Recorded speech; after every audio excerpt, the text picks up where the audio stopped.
Welcome back to the Stronger by Science podcast. In today's episode, college football finally makes its first ever appearance in the Feats of Strength segment.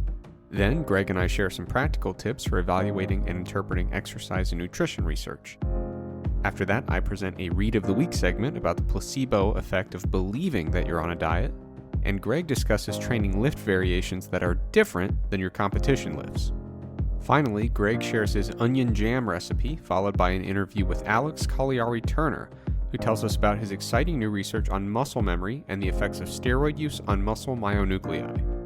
Remember, if you're interested in participating in Alex's current study, please feel free to email him using the email address in the show description. As always, thank you for listening and enjoy the show. Welcome back to another episode of the Stronger by Science podcast. I'm your host, Eric Trexler, and today is a treat for the listeners. I've got a special temporary guest co-host, and his name is Greg Nuckols. Greg, thanks for coming by. Yeah, thanks for having me on. Absolutely. So, we are going to jump right into it today, and Greg has a couple excellent feats of strength to share with us. Greg, what do you got? Yeah, so I decided to keep it brief this week. I know that this segment often tends to run fairly long. Last episode where we did this, it was after Boss of Bosses 6, so there was a lot of stuff to talk about there. And USAPL Raw Nationals are coming up. I'm sure that there will be a lot to talk about after Raw Nats. So I'm keeping it pretty brief with just 2 feats of strength this week. So one of which, and I apologize in advance, I know I'm going to butcher her name. Forgive me, I'm American. We don't know how other languages work. But Anna Rosa, I think that would be pronounced Castellan. It's Castellain. And I think the LL would make a Y-ish sound. Whatever. Anyway. So Argentinian female lifter, competed on back-to-back weekends and set the IPF world records for the total, both raw and equipped, which there have been in recent memory several lifters who have had crossover success competing both raw and equipped. I know Blaine Sumner was the best or one of the best raw and equipped super heavies in the world for a while, before Ray Williams came up, and then he started focusing only on single ply. There have been several others as well. We had Natalie Hansen on the podcast. She had a lot of success, both raw and equipped, but again is now mostly doing equipped. Brett Gibbs has had success with both. And so I don't think this is totally unprecedented. I don't think it's unprecedented for one person to hold both the raw and equipped world records in a single weight class at one time. But the fact that they were set on back-to-back weekends is super, super impressive. Just because, the training required for both is a little bit different. You're not going to be working in gear if you're training for a raw meet. And you probably aren't going to be doing a huge, huge volume of raw training if you're getting equipped, or if you're getting prepared for a single ply meet, because that equipped training is going to take a lot out of you. So setting both of those world records on back-to-back weekends, any world record's impressive. The circumstances under which these were set make them even more impressive. It should be noted, the way that world records work for the IPF is you have to basically be competing in a meet that is big enough and prestigious enough to set world records. So there can be situations where like a federation's national record may be higher than the IPF world record. And so it should be noted that Kelsey McCarthy, who's a USAPL lifter, has hit a higher total in that weight class. She's totaled 680. And so the next time she can compete at a world meet at a meet where world records can be set, it's likely that this single ply record is going to be taken. But for the time being, one lifter taking down both the raw and equipped records in her weight class on back-to-back weekends, absolutely insane. That is feat of strength number 1. Number 2, this is kind of a collective feat of strength award, but it's going to go to the Wisconsin Badgers offensive and defensive lines. Not too long ago, they played against a particular team up north, absolutely manhandled them on both sides of the ball, made them look like the kind of second-tier program we've known they are all along. So anyway, looks like a good season for Ohio State due to that. Looking forward to the game. Looking like a good season for Wisconsin. They're big boys up front. Linemen don't get the credit they deserve oftentimes, but man, Wisconsin's offensive and defensive lines just embarrassed a particular team up north, and you really love to see it. It was wild. I mean, so obviously Wisconsin has a tremendous running back, no question. But there was this one run that, everyone's going on and on about, oh, God, this running back is so good. And they replay the run, and while he's like a few yards away from the line of scrimmage, you cannot find a defender on the television screen. And it was like a wide angle shot. Like the blocking and then obviously the defense just not being in the right place. I mean, all day, Wisconsin's running backs, even when their star running back was out with a brief injury, no matter who was running the ball, was getting to the place they wanted to be at with very minimal effort. What their offensive line was doing was really incredible to watch. And Michigan's quarterbacks were just getting pushed around all day. Yeah. And that's quarterbacks with an S, which is never a good sign. Absolutely. So, those are the feats of strength for the week. And let's move on to other stuff. Again, keeping in mind, probably next episode, feats of strength will probably run a little bit longer because I've seen how some people's training for Raw Nationals has been going. And I think we're going to have a lot to talk about coming out of that meet. Yeah, people are looking very, very strong. It's going to be pretty wild. So, as you would imagine, if you're listening, Greg and I spend a decent amount of time talking to each other about recent research papers, either because we're reviewing them for the podcast or for Stronger by Science or for Mass. And so, we spend a lot of time just kind of saying, hey, what do you think of this one? What do you think of that one? And so the other day we were looking at a paper that caught our attention, and it kind of got us on a discussion that we thought was well suited for the podcast. And the premise of where the conversation started was looking at a paper. In the discussion, there's a lot of discussion about these like pretty favorable results, but then when you look at the results section, you're like, these ain't that favorable. And so there's kind of a mismatch between what the results of the actual study itself showed and then what the authors wished to speak about in the discussion and kind of the general conclusions that were reached. And it kind of got us on this conversation of, if you're reading research or if you're even reading a fitness professional's interpretation of some research, how much stock really should go into the text that's taken from an introduction, a discussion, or even a conclusion section. Yeah, so I think most people know at this point that it's probably not a great idea to just rely on the abstract to, draw inferences about what a paper is saying. Oftentimes, abstracts are 250 words. The paper might be 3,000 words. It's hard to fully summarize a paper in that few words. You're probably going to miss key details. And so, I think most people realize that if you really want to get an idea of what the paper is actually saying, how the study was actually conducted, you should probably pull up the full text. But then in actually talking to people about how they read papers, I think academic folks and like lay audiences who try to read science tend to approach papers very, very differently. So essentially, like papers are going to have 4 or 5 main sections. It's going to start with an introduction, then get on to the method section, then the results section, then the discussion section, and sometimes there's a conclusion section, or sometimes the conclusion is just kind of the end of the discussion. And the way most papers are written is the introduction is going to be written, probably with some level of jargon and an annoying amount of passive voice, but using words and languages and like grammatical structures that are going to be, pretty understandable to a lay audience. Generally the same thing for the discussion as well. If it's, like really, really nitty gritty, like cellular physiology or biochem stuff, discussion section may still be pretty Greek to you. But for the most part, like exercise and sports science papers, the discussion section is going to be pretty easy to read as well. But then if you look at the method sections, like, maybe there's... The phrase, do you say pretty Greek to you? Yeah. We get a lot of questions from Greek people. So what he's saying there, out of great respect for your culture, I think that's a phrase that it's unrecognizable.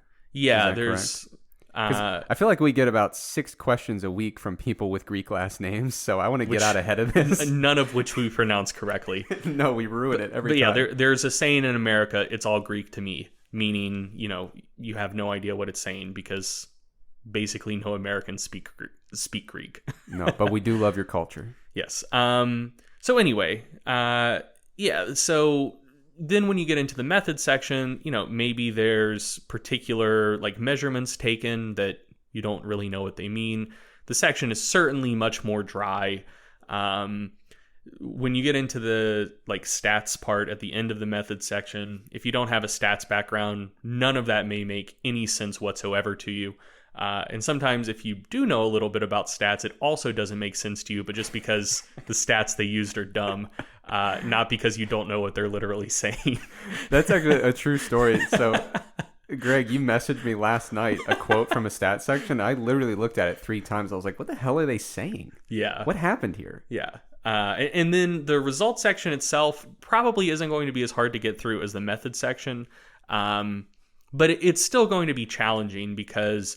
they'll usually give like a plain text summary of what they found, but oftentimes that's interspersed with, the results of multiple statistical tests in parentheses where you may not know what those, figures and characters mean. So, the method section is probably the hardest section to read thoroughly and understand.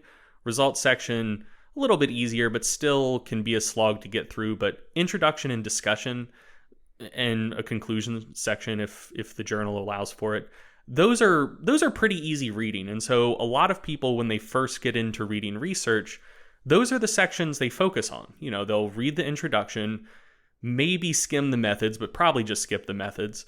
Maybe read the results, but probably just look at tables and figures. And then read the discussion and like the authors, the people doing the research are probably experts in the area where they're doing the research. So you're thinking, I'm a layperson, I don't have an academic background. Here's how they're interpreting their results. Their interpretation's probably better than mine because they have more expertise here. And so you just kind of rely on the author's interpretations of what they found in the discussion section instead of actually reading the methods and results yourself. And so I think that is certainly understandable, but can get you into trouble sometimes. Definitely. I mean, as you're going through, it's very appealing to say, I'll just kind of read through the discussion and take it as it's given to me. Just take it as factually written. And I think a lot of people tend to underestimate the degree to which there can be a little bit of editorializing in the discussion. And there can often be, we got a question in the mass group the other day that was saying like, hey, I found this in a discussion I think it was in. Like, here's a statement with a reference. It seems as though they totally misrepresented this reference. and the answer was, I didn't even look into it, but it looks like the consensus was basically like, yeah, they kind of did. Well, I mean, that happened in one of my mass articles for this month. The paper I was looking at, that was like the quasi meta-analysis looking at the magnitude of the placebo effect, the reference they dropped in for the EPO placebo didn't relate at all to EPO. Like, I searched it up, I pulled up the full text, read the whole thing thoroughly, and I'm like, they don't mention EPO at all in here. So yeah, like, I mean, completely incorrect references get dropped in all the time.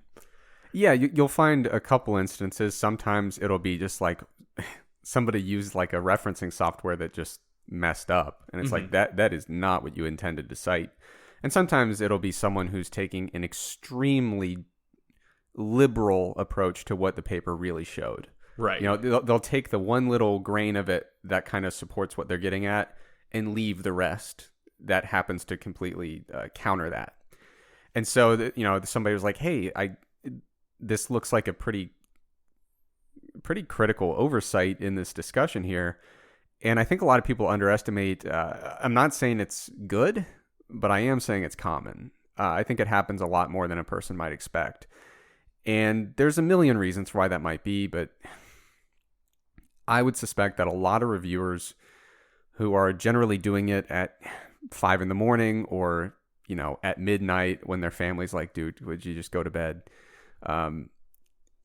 I don't think they're all following up every single reference. I don't think that they are policing the discussion and looking for any bit of editorializing. So I do think more often than people would suspect, some of that slips through the cracks in the review process. So it's really important if you're looking at papers and you just like find a quote from the discussion, even though that quote occurred within the peer review literature, it doesn't hold as much weight as the actual data. Yeah, absolutely. Like you think like, well, peer-reviewed research is kind of at this elevated level of factualness or truthiness, if I could borrow a term from like 2008 Stephen Colbert. Hell yeah. But there are layers within a paper of like what is just straight up data that's like, assuming it's collected well, essentially it is now fact, like this is what happened, versus a slightly editorialized spin on that data, which could be reflective of author bias. And that bias doesn't necessarily have to be nefarious in nature. Mm-hmm. So we bring bias into any study we do because presumably we began with a hypothesis. You know what I mean? Like, it's a little bit difficult to separate yourself from what you anticipated might happen within a research study. Ideally, you would be able to, but there are some inherent biases that people bring into it, and then certainly there are nefarious cases in which people are doing it with bad intentions. They're trying to further a point that in many cases they're trying to monetize that point. Correct. I think is a safe way to say that. Yeah. And so, unfortunately, you hate to say it, but sometimes when you read a paper, like you don't want to be like the person who immediately jumps to conspiracy theory, but every now and then I will see a paper where I'll go like, there seems to be a mismatch between the results and the discussion, or the results and the conclusions. And then you check the conflict of interest declarations. And in many cases, they'll come out and say like, hey, I've got a conflict of interest here, just so you know. And you say, okay, well, that certainly gives me some context through which I can view these statements, and I can use some arbitrary form of how much weight I want to put into them. Sometimes conflicts aren't disclosed. And so sometimes I will actually, I'll do some digging. If I see a discussion, I'm like, what's happening here? I'll look into the background of like the lead author or the senior author and see if I can figure out, like, is there actually a conflict here that maybe they don't feel excited about sharing with the world? And there's not always a conflict. Like, I think that is the first place people's brains go a lot of times. But, right.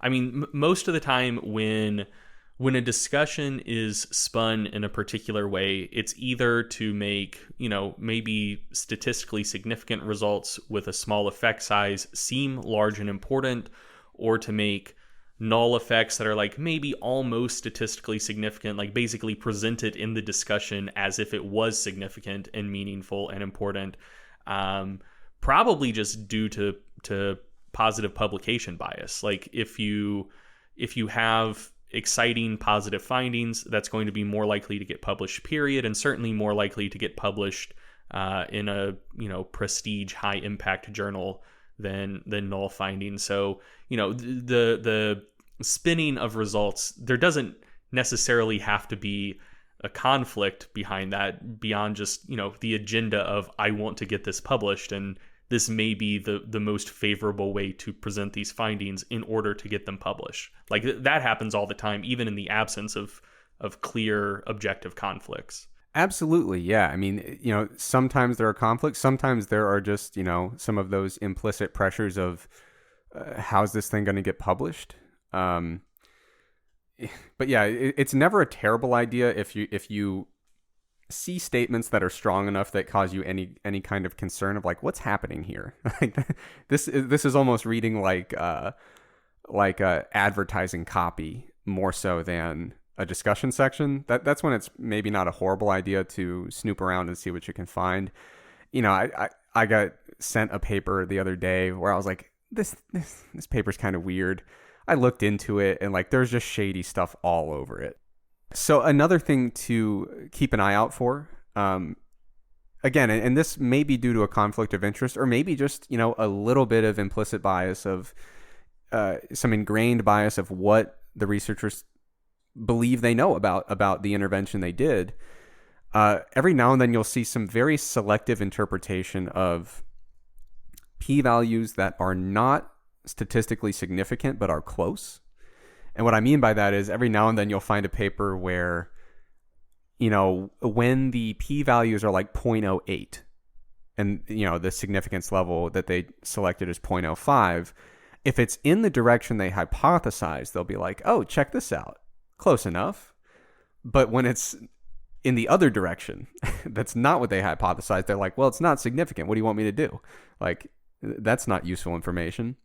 So if you see that they are leaning very hard one way when they get what some people might call a trend or a p-value that's, between 0.05 and 0.1, if they're only leaning into that and interpreting it when it supports what they were looking for, that's usually indicative that you're maybe getting a slightly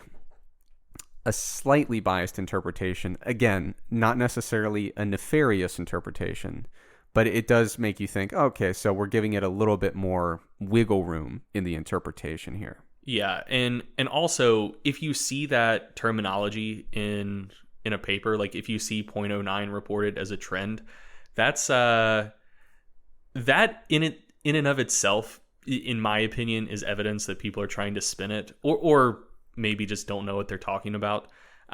Because like if you can simulate out data, and especially in small sample research, if you get a p-value less than 0.1 but above 0.05, if you kept collecting data with like characteristics that would allow you to get that, low but not significant p-value with a smaller sample, it's just as likely to trend back towards a p-value of 1 as it is to trend down to a p-value of below 0.05.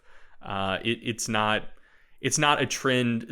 The way that that's often interpreted is, oh, well, we had a small sample. We had 12 people per group, but if we would have had 30, this would have been significant. That's the implication a lot of times, but you can model that out. It's factually untrue. It's not any more likely that the p-value would have gotten lower as that the p-value would have gotten higher. Yeah, so I actually just this morning was texting one of our coaches, Lauren Colenso-Semple, about this, and I think we were just both being smartasses. I don't think we actually disagreed about anything, but we were just arguing. But we're talking about the use of the word trend, and she was on your side. I have a slightly different view, but I don't think we disagree.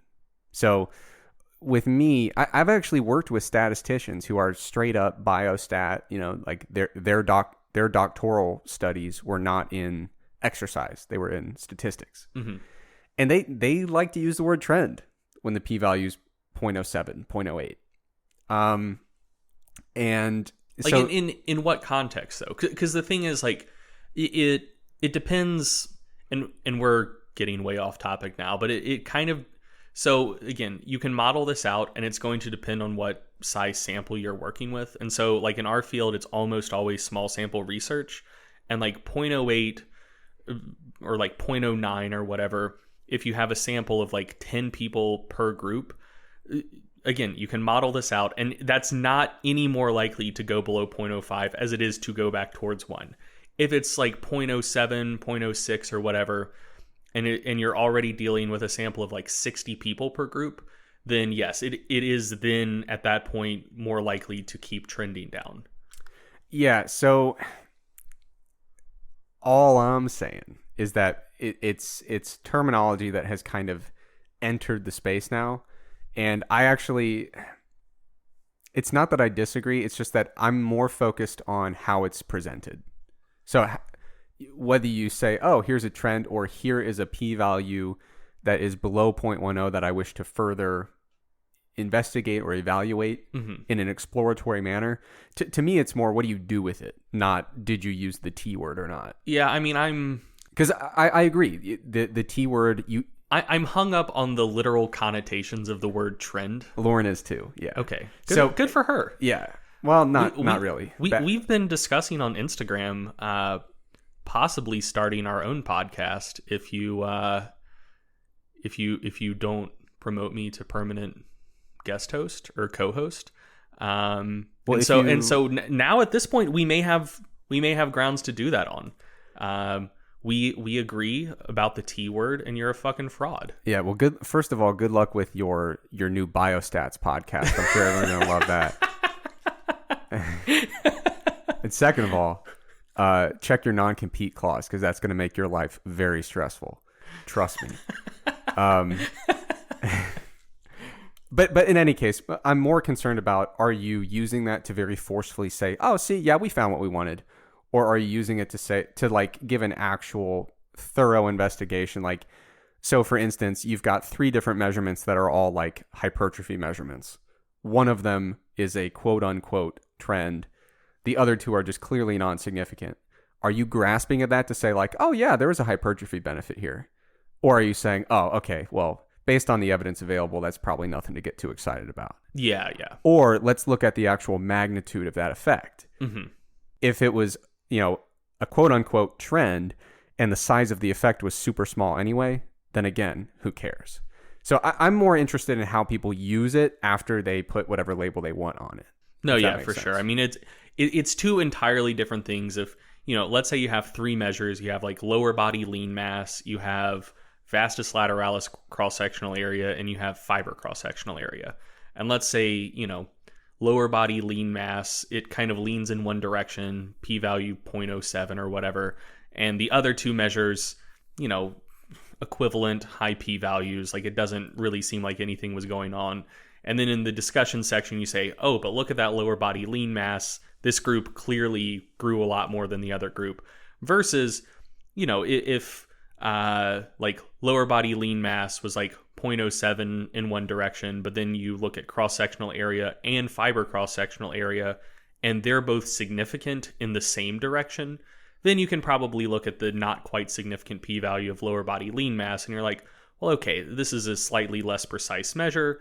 We see similar findings in quasi-equivalent measures in the same study, so that probably was trending to be significant. Like those are 2 different situations. Yeah. So without getting super, super far into the details on stat talk here, just basically try to look for whether or not they're being an honest broker of when they're using that T word, the word trend. Is it because they're trying to spin something, or is it because they're saying, oh, here's a pattern in the data that warrants some degree of examination cautiously? And I think, like I was saying, I think you, me, and Lauren all agree on that. It's just a matter of terminology at that point. Fair enough. Another thing you might find is people making conclusions in a paper about constructs that weren't actually measured. Oh my God, yes. Yeah, so, you'll see a paper that's about EMG or something, and then the whole discussion's about hypertrophy. And you're like, ooh, okay. You'll see something about short-term muscle protein synthesis rates, and again, it's all, very forceful conclusions about hypertrophy, which was better or worse for it. Same thing with fat oxidation and like long-term loss of fat mass. And the same thing with somebody doing like a submax VO2 test and saying, oh, this is going to help an elite runner win a race. Now, I will give a little bit, like, the reason that all these things happen is because there is some small place for related things to occur in research. in many cases, not all of these examples, but like for this, if you're doing a study about muscle protein synthesis rates, theoretically you might have an interest in either the accretion or maintenance of muscle tissue. Yeah. Like, so it makes sense why they would broach the topic. But it's all about being very cautious in their language of what exactly did your study show and what are you speculating could be potential avenues for further investigation. Does that make sense? And I think it also depends. So like varying acute proxy measures to kind of extrapolate that into what are likely to be long-term differences. There's varying degrees to which that may or may not be justified.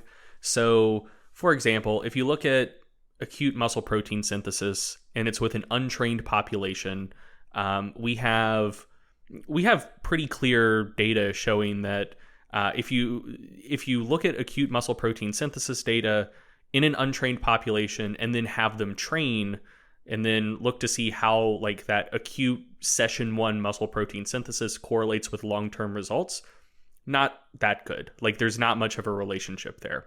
But if it's muscle protein synthesis data on trained lifters who are probably going to experience less muscle damage, then you do see correlations between acute muscle protein synthesis data and long-term results. So, for example, if it was a study looking at acute MPS after, some training intervention or whatever, like some new training idea, and one group did better than the other, you still can't make a one-to-one recommendation to say, like, we know that these differences in muscle protein synthesis are necessarily going to lead to long-term differences in hypertrophy. But it's not completely unjustified to suggest that there might be a difference. Whereas if you did the same study with untrained subjects and then tried to make the implication of, oh, this is probably going to lead to long-term differences in hypertrophy, that's much, much less justified because we know that proxy measure doesn't correlate well with long-term results. Same thing with EMG. So for a long, long time, and this has changed a lot in the last 3 or 4 years where, the ideas of the field are, but for a long time, you would see it argued in the literature that you needed high load training, so above 60% 1 rep max to cause robust hypertrophy. And there were several reasons people argued that. One of the reasons they could argue it is there wasn't much long-term data actually comparing hypertrophy after high and low load training. But one of the kind of mechanistic, I guess, reasons that people would argue that is they were like, look, dude, we take a set to failure at 80% 1 rep max. We take a set to failure at 30% 1 rep max. EMG all throughout the set and certainly near the point of failure, just the whole thing, EMG is higher at 80% 1 rep max. It's recruiting more motor units. That's going to lead to more growth. And that one reflects some level of ignorance about what EMG is actually measuring. And then two, that just hasn't panned out in the actual longitudinal evidence.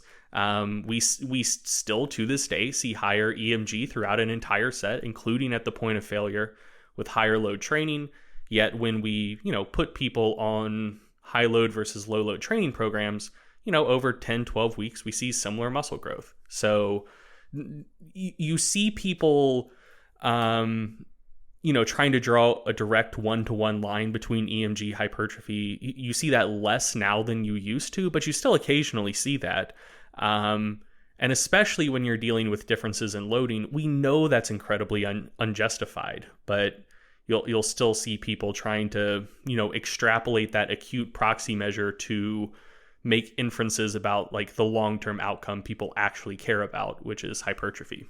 Yeah, so it's tricky because every time I find myself talking about how people can kind of arm themselves with a skill set to keep themselves out of trouble with misinterpreting research, one of the things that I struggle with is it often does come down to certain aspects where it's you kind of have to have knowledge in the area, Mm-hmm. So especially when it comes to statistics or making the determination of whether or not that acute proxy measurement actually does give you license to essentially extrapolate to other outcomes, there is some degree of knowledge that's kind of required there, which is kind of an unfortunate reality of you got to do a little bit of digging sometimes, and it really helps.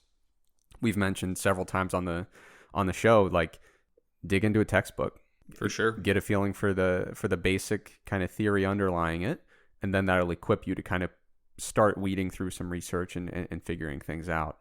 But it is funny because in the process of talking about this stuff, you and I kind of admitted to our very radical ideas of what we thought intro and discussion sections should actually look like in papers. Because I think we're just so annoyed of just every now and then you do get that paper that's so editorialized. It's like, if you were just going to share a bunch of opinions, why'd you bother collecting data? Right. You know, like if the data wasn't going to inform your conclusion, why bother? Just write a narrative review and get it published in a journal where you know the editor shares your biases. Exactly. Which, yeah, that's a whole different thing. But yeah, so I admitted like that for several years, my grad school colleagues can attest to this. I was probably just annoyed of how much writing I was doing or something, but I was like, an intro should be 3 to 5 bullet points and a discussion should be a paragraph. Like that, if you can't do it in that much, then, you know, think harder. And your idea was that discussion should basically be like a miniaturized systematic review, which is interesting. Yeah, I mean, I think it should go one of two different directions. So I think the value of a good discussion section is it helps contextualize the findings of a study, you know, within the body of literature that it will fall in. And so, like, I agree that I think something would probably, it would be good if something was done to minimize spin. And you can't really, it's hard to spin bullet points. You can't really develop you know, train of argumentation in the span of like 5 bullet points to convince people of your particular spin. But something else I think could help as well is, like, especially if people are doing a study in an area where maybe there's, you know, 20 or 30 studies published already, one of the ways that you can kind of frame your results is in terms of the other research you cite, to say like, oh, here are a few papers that found similar results, here are a few papers that found different results. And, you know, it's hard to accuse someone of selective reporting and like cherry picking references if, you know, it's a journal with a word count and you can't realistically discuss the 30 different studies in the area. So, you know, you pick out 4 or 5 that you deem to be representative, and you can selectively choose those 4 or 5 that you talk about to compare your results to. And it may be like, you know, a few high quality studies that agree with your paper and maybe like a few low quality studies that don't. And you can be like, well, when we look at these handful of papers, it seems like all the good ones are leaning my direction, and like some of the bad ones are leaning the other direction, when that may not at all be an accurate view of that body of literature. So I think that, like, after going through the process of writing a thesis, it was annoying as hell, but it forced me to, you know, not read my biases into the literature on the subject, because it's like, I got to do a systematic search. The 2 specific endpoints in my research that I care about, I need to pull up, read, and summarize every single paper in the area. And so, like, you know, then if I did try to spin the discussion, people could just refer back to the previous section of my thesis and be like, dude, no, like, there's 8 papers here that are disagreeing with you, and you're not considering them at all when you're discussing your findings. So I think if like a discussion was kind of supposed to be a quasi-systematic overview of all of the research, and that was just the expectation, I think that would help reduce spin, one, and then also like, I think a fringe benefit would be a lot of times, like, the same study will get done like 45 different times, because for whatever reason, journals publish it every single time. So we've mentioned on the podcast before, like, the early creatine research, it was all like, you know, we're going to do 3 sets to failure on bench press. Does creatine help? We're going to do 4 sets to failure on knee extensions. Does creatine help? And it was like that for 50 fucking studies. In 18 to 22-year-old males. Right. And it was like, did you really need to do this study for the 20th time? Well, Greg, now we know. Well, no, I'm but just kidding. what I'm saying is 4 or 5 replication attempts. That's great. I'm all for that. But if you were forced to do basically a systematic review for your discussion, by the time you have 20 prior papers doing the exact same study, you're going to be like, I don't want to do this fucking study again because I don't want to write the discussion section, Exactly. As a person who did a creatine study that featured repetitions to fatigue as an outcome, I am personally hurt and offended and shocked. Okay, so I will add one thing here. If you listen to that discussion, you said, "Hey, all of this critically reading research stuff sounds like a lot of work. I wish I could pay somebody to do it for me." You could always subscribe to Mass. You're not wrong. Excellent service.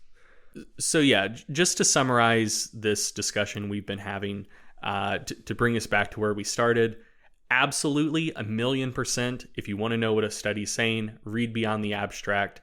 But also, when you pull up that paper, start with the methods and results section. Read those sections, see if, do these methods make sense? Are there big holes here?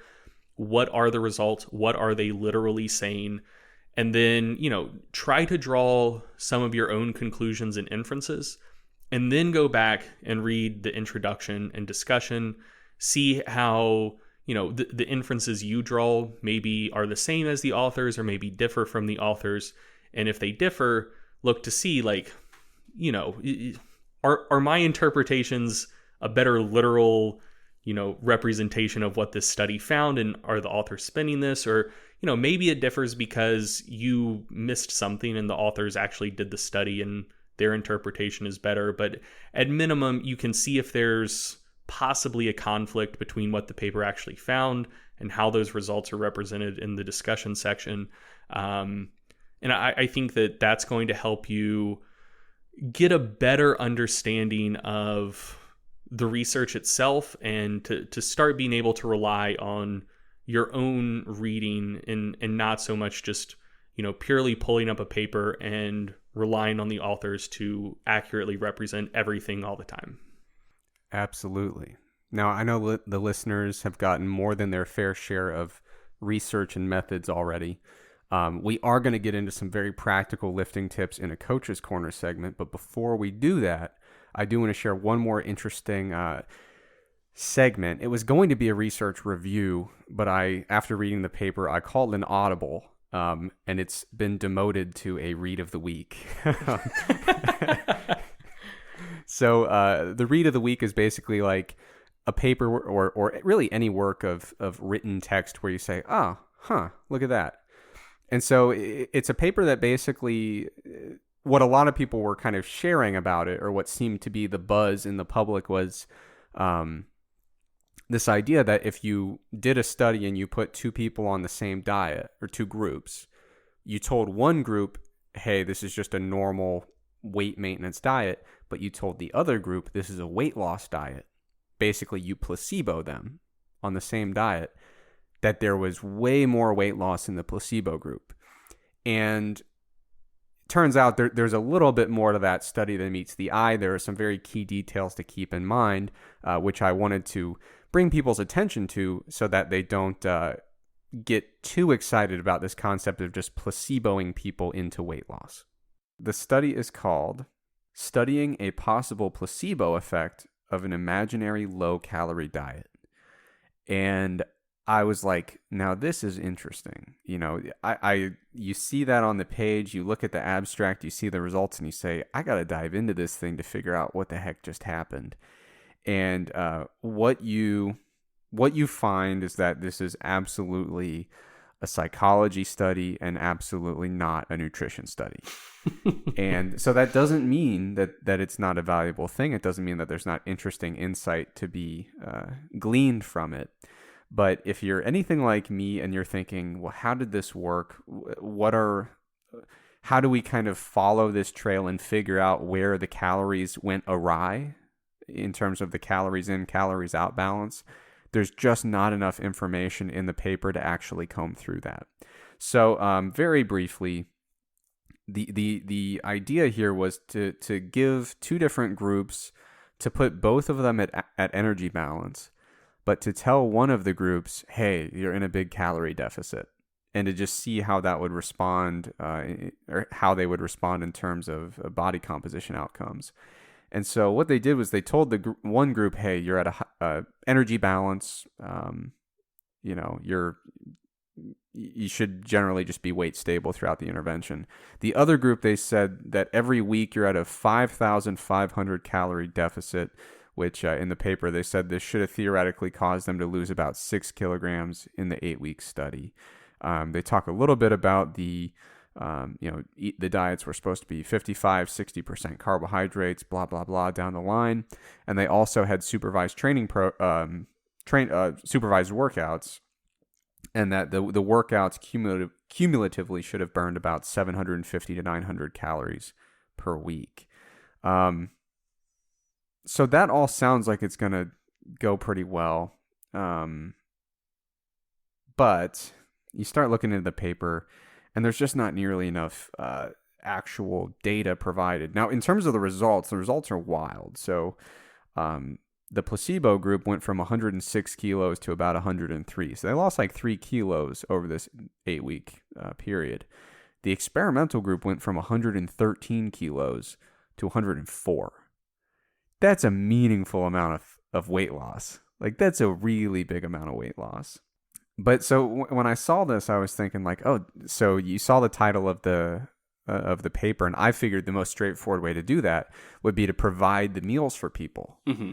And so then they really just don't know exactly how many calories went into the whole thing. But in reality, they just kind of had this weird kind of semi-guided structure where they just met with a dietitian every couple weeks, talked about how things went. There's all sorts of stuff in here that you just wish there was more information. They didn't really talk about their pre-study training status as it pertains to resistance training. So it's hard to factor in how changes in lean mass might have been affecting things. Were some people new to lifting and some people had been lifting. There just wasn't any information at all about that. They didn't ask them to report food logs. There's no quantifiable measurement of how much food people either ate or at least approximately what they thought they ate. There's just no numbers in terms of how many calories or what macros people consumed. There was no quantifiable measurement of adherence. They just said like, the dietitian said a few people slipped up, but what are you going to do? The stats were weird. They shouldn't have been weird. It was a very straightforward design. There's no reason the stats should have been weird, but they were. So there were 2 groups, and they compared baseline values using a 1x2 ANOVA. Why? Good question. And then they, rather than just doing like a 2x2 ANOVA, 2 groups, 2 time points, pre and post, then they just did within group t-tests for the pre to post changes within each group. So the stats should have been very straightforward. They were very much not straightforward, which whenever I see that makes me really concerned about proficiency. Yeah, I mean, best case scenario there, they don't know what they're doing. Worst case, they're trying to get something over on you. Right, but the thing is, that difference was huge. There was no amount, you didn't need any trickery. Yeah. I mean, the difference between groups was enormous. There's no way that's not a significant interaction, right? I mean, it's a small sample. Maybe they wanted to hedge the bet, but whenever I see really straightforward protocols that result in really not straightforward stats, that to me is always just not great. A couple other things. So they measured body composition via single frequency BIA, which those are numbers that, like, if a client were to ask me, hey, I'm thinking about using single frequency BIA, I would say, please don't do that. Please just don't bother, because whatever number you're getting from that, I have no confidence in whatsoever. A couple quotes. The study protocol lacked any mechanisms for controlling the adherence to the diet plan. It was possible that some overenthusiastic participants had been periodically undereating and or had increased their routine daily physical activity. Another thing was that they talked a little bit about how the dietitian reported some people deviated from the diet, and they said, basically, don't worry, the participants were experienced in dieting and calculating energy values of different foods, and in most occasions successfully maintained their calorie intakes almost unchanged. So it's hard to kind of indicate that these people were placeboed into thinking they were on some really extreme caloric deficit if they really were experienced and educated enough to do that, in my opinion. Yeah. Yeah, I mean, so it's kind of like a catch-22, right? Because like either they're not experienced with tracking calories and macros, they have no idea what they're doing, and they probably fucked it up because they weren't given their meals, or if they're as good at this stuff as you say they are, and they were already tracking their nutrition, and you can say in most cases calorie intakes were unchanged, that means that they already knew their baseline calories. And you're right, like you couldn't placebo someone under that circumstance. Right. Like there's no way to spin that information in a way that makes sense. Right. So that was the main theme. And I don't want to be hypercritical. This was more a psychology paper than a nutrition paper.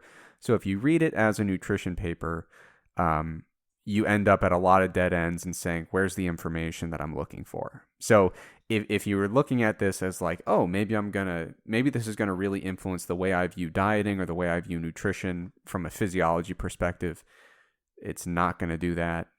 If you read it, you're probably gonna leave with more questions than you came in with. I'm not really super well trained in the area of psychology, and when I say that, what I really mean is I have no training at all. So I'm not really in the business of carefully critiquing psych studies, but even I think dude, you don't psychology away 9 kilos, right? Like yeah. That's what it comes down to for me. Yeah, and another thing is those carbon atoms left their body, and it wasn't through their brains. Another thing that trips me up with this is like, man, if only it were that easy. You just tell somebody, hey, guess what? You're dieting now. Boom. What was it, 9 kilos? Yeah. Ask anyone that's ever dieted. That is not how it works. So I think what really happened, if you want to like dig behind the psychology here, I think what they told these people was, you're in the weight loss group, and you're going to get measured in 8 weeks. And I bet they just were like, oh crap, something's going wrong here. I'm in the weight loss group. I'm not losing any weight. They probably just deviated from stuff. Yeah. Like it's got to be as simple as that, right? I mean, no one's ever lied to a dietitian. So I feel like that possibility is completely out the window, and you're a conspiracy theorist for even suggesting it. Correct. Yeah. But I will say this, the psychology of knowing you're going to be measured later is powerful. Mm-hmm. I think that's the really interesting thing here, not the placebo effect. I think the really interesting psychology, again, from a non-psychologist with no expertise, is these people had skin in the game and knew they were going to be accountable for it in 8 weeks. And they're like, I got to make this happen. Mm-hmm. I think that's really what happened. But there is some kind of fascination that we tend to have with anytime we see a paper in the nutrition and fitness world where we believe that calories in, calories out broke down somehow. Whenever we feel like there's some aberration and it didn't work this time, I feel like people gravitate toward that, which is why I think people saw this and said, wait a minute, they told them they were on the diet, but everything was constant and they lost weight. And every time it's just like this. It's some sort of like poorly controlled monstrosity. Right. So any time that calories in, calories out seems to be vulnerable, people are like, oh, wow, what's happening here? And it makes sense. Mm-hmm. And I think a lot of times whenever you see any kind of, like, sometimes people get really theoretical about, like, if you do carnivore or keto or fasting, there's some magic happening that completely defies calories in, calories out. And I think that's why people tend to really get super enthusiastic about those topics. But the thing about calories in, calories out is we view it as an equation with two inputs. Mm-hmm. Calories in and calories out. That's slightly oversimplified mathematically. And whenever somebody brings up a study like that, like any kind of study that seems to indicate that calories in, calories out has been threatened in some way or has failed us in some way, I sent them to this paper by Kevin Hall. And I'll put the link in the show notes. But the paper is called Predicting Metabolic Adaptation, Body Weight Change, and Energy Intake in Humans. It was published in 2010. Kevin Hall's like the lead nutrition researcher at the National Institutes of Health. And if you just go to the appendix of that study, don't even read the study. You can read it if you want. When you're reading this paper, are you accounting for the fact that it's government propaganda? I'm just taking them at their word. Ooh. I know, big mistake. Ooh. But if you just go to the appendix, so Kevin Hall, this is basically Kevin Hall trying to model calories in, calories out, I think is like an oversimplified view of what this paper is. The appendix contains 67 equations that collectively inform this concept of calories in, calories out, and how the body responds to various exercise and nutrition inputs. So there's a lot going on there. I mean, so one thing I'll say is I think that, so not with this particular paper, like not the Kevin Hall paper or the placebo diet paper you were just talking about, but I think that just in general, the biggest place where people get it twisted when they're thinking calories in, calories out, and we've talked about this on the podcast before with the concept of metabolic adaptation, but whether or not they realize it, they're operating with the assumption that calories out is a constant term. Yeah. And so like if or the only thing that's variable about it is exercise.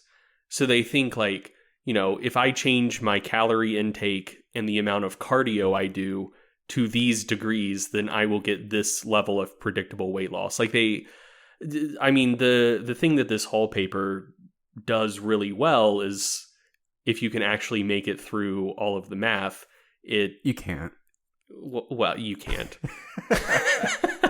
I'm just messing with you. But it shows you how variable all of that is. So like rather than thinking of non-exercise calories out is a constant term that, you know, will always predictably be exactly the same as it is today. Like that is something that's highly variable. And I think in most instances where people think calories in, calories out has broken down, it's just like calories out has changed and they think that that's completely inconceivable. Yeah. People underestimate how much error is associated with their estimation of the calories in part. So I think people read a food label as if it is a perfect value with 100% reliability. I think people underestimate how much error is in their intake tracking, even if they're pretty good at doing it.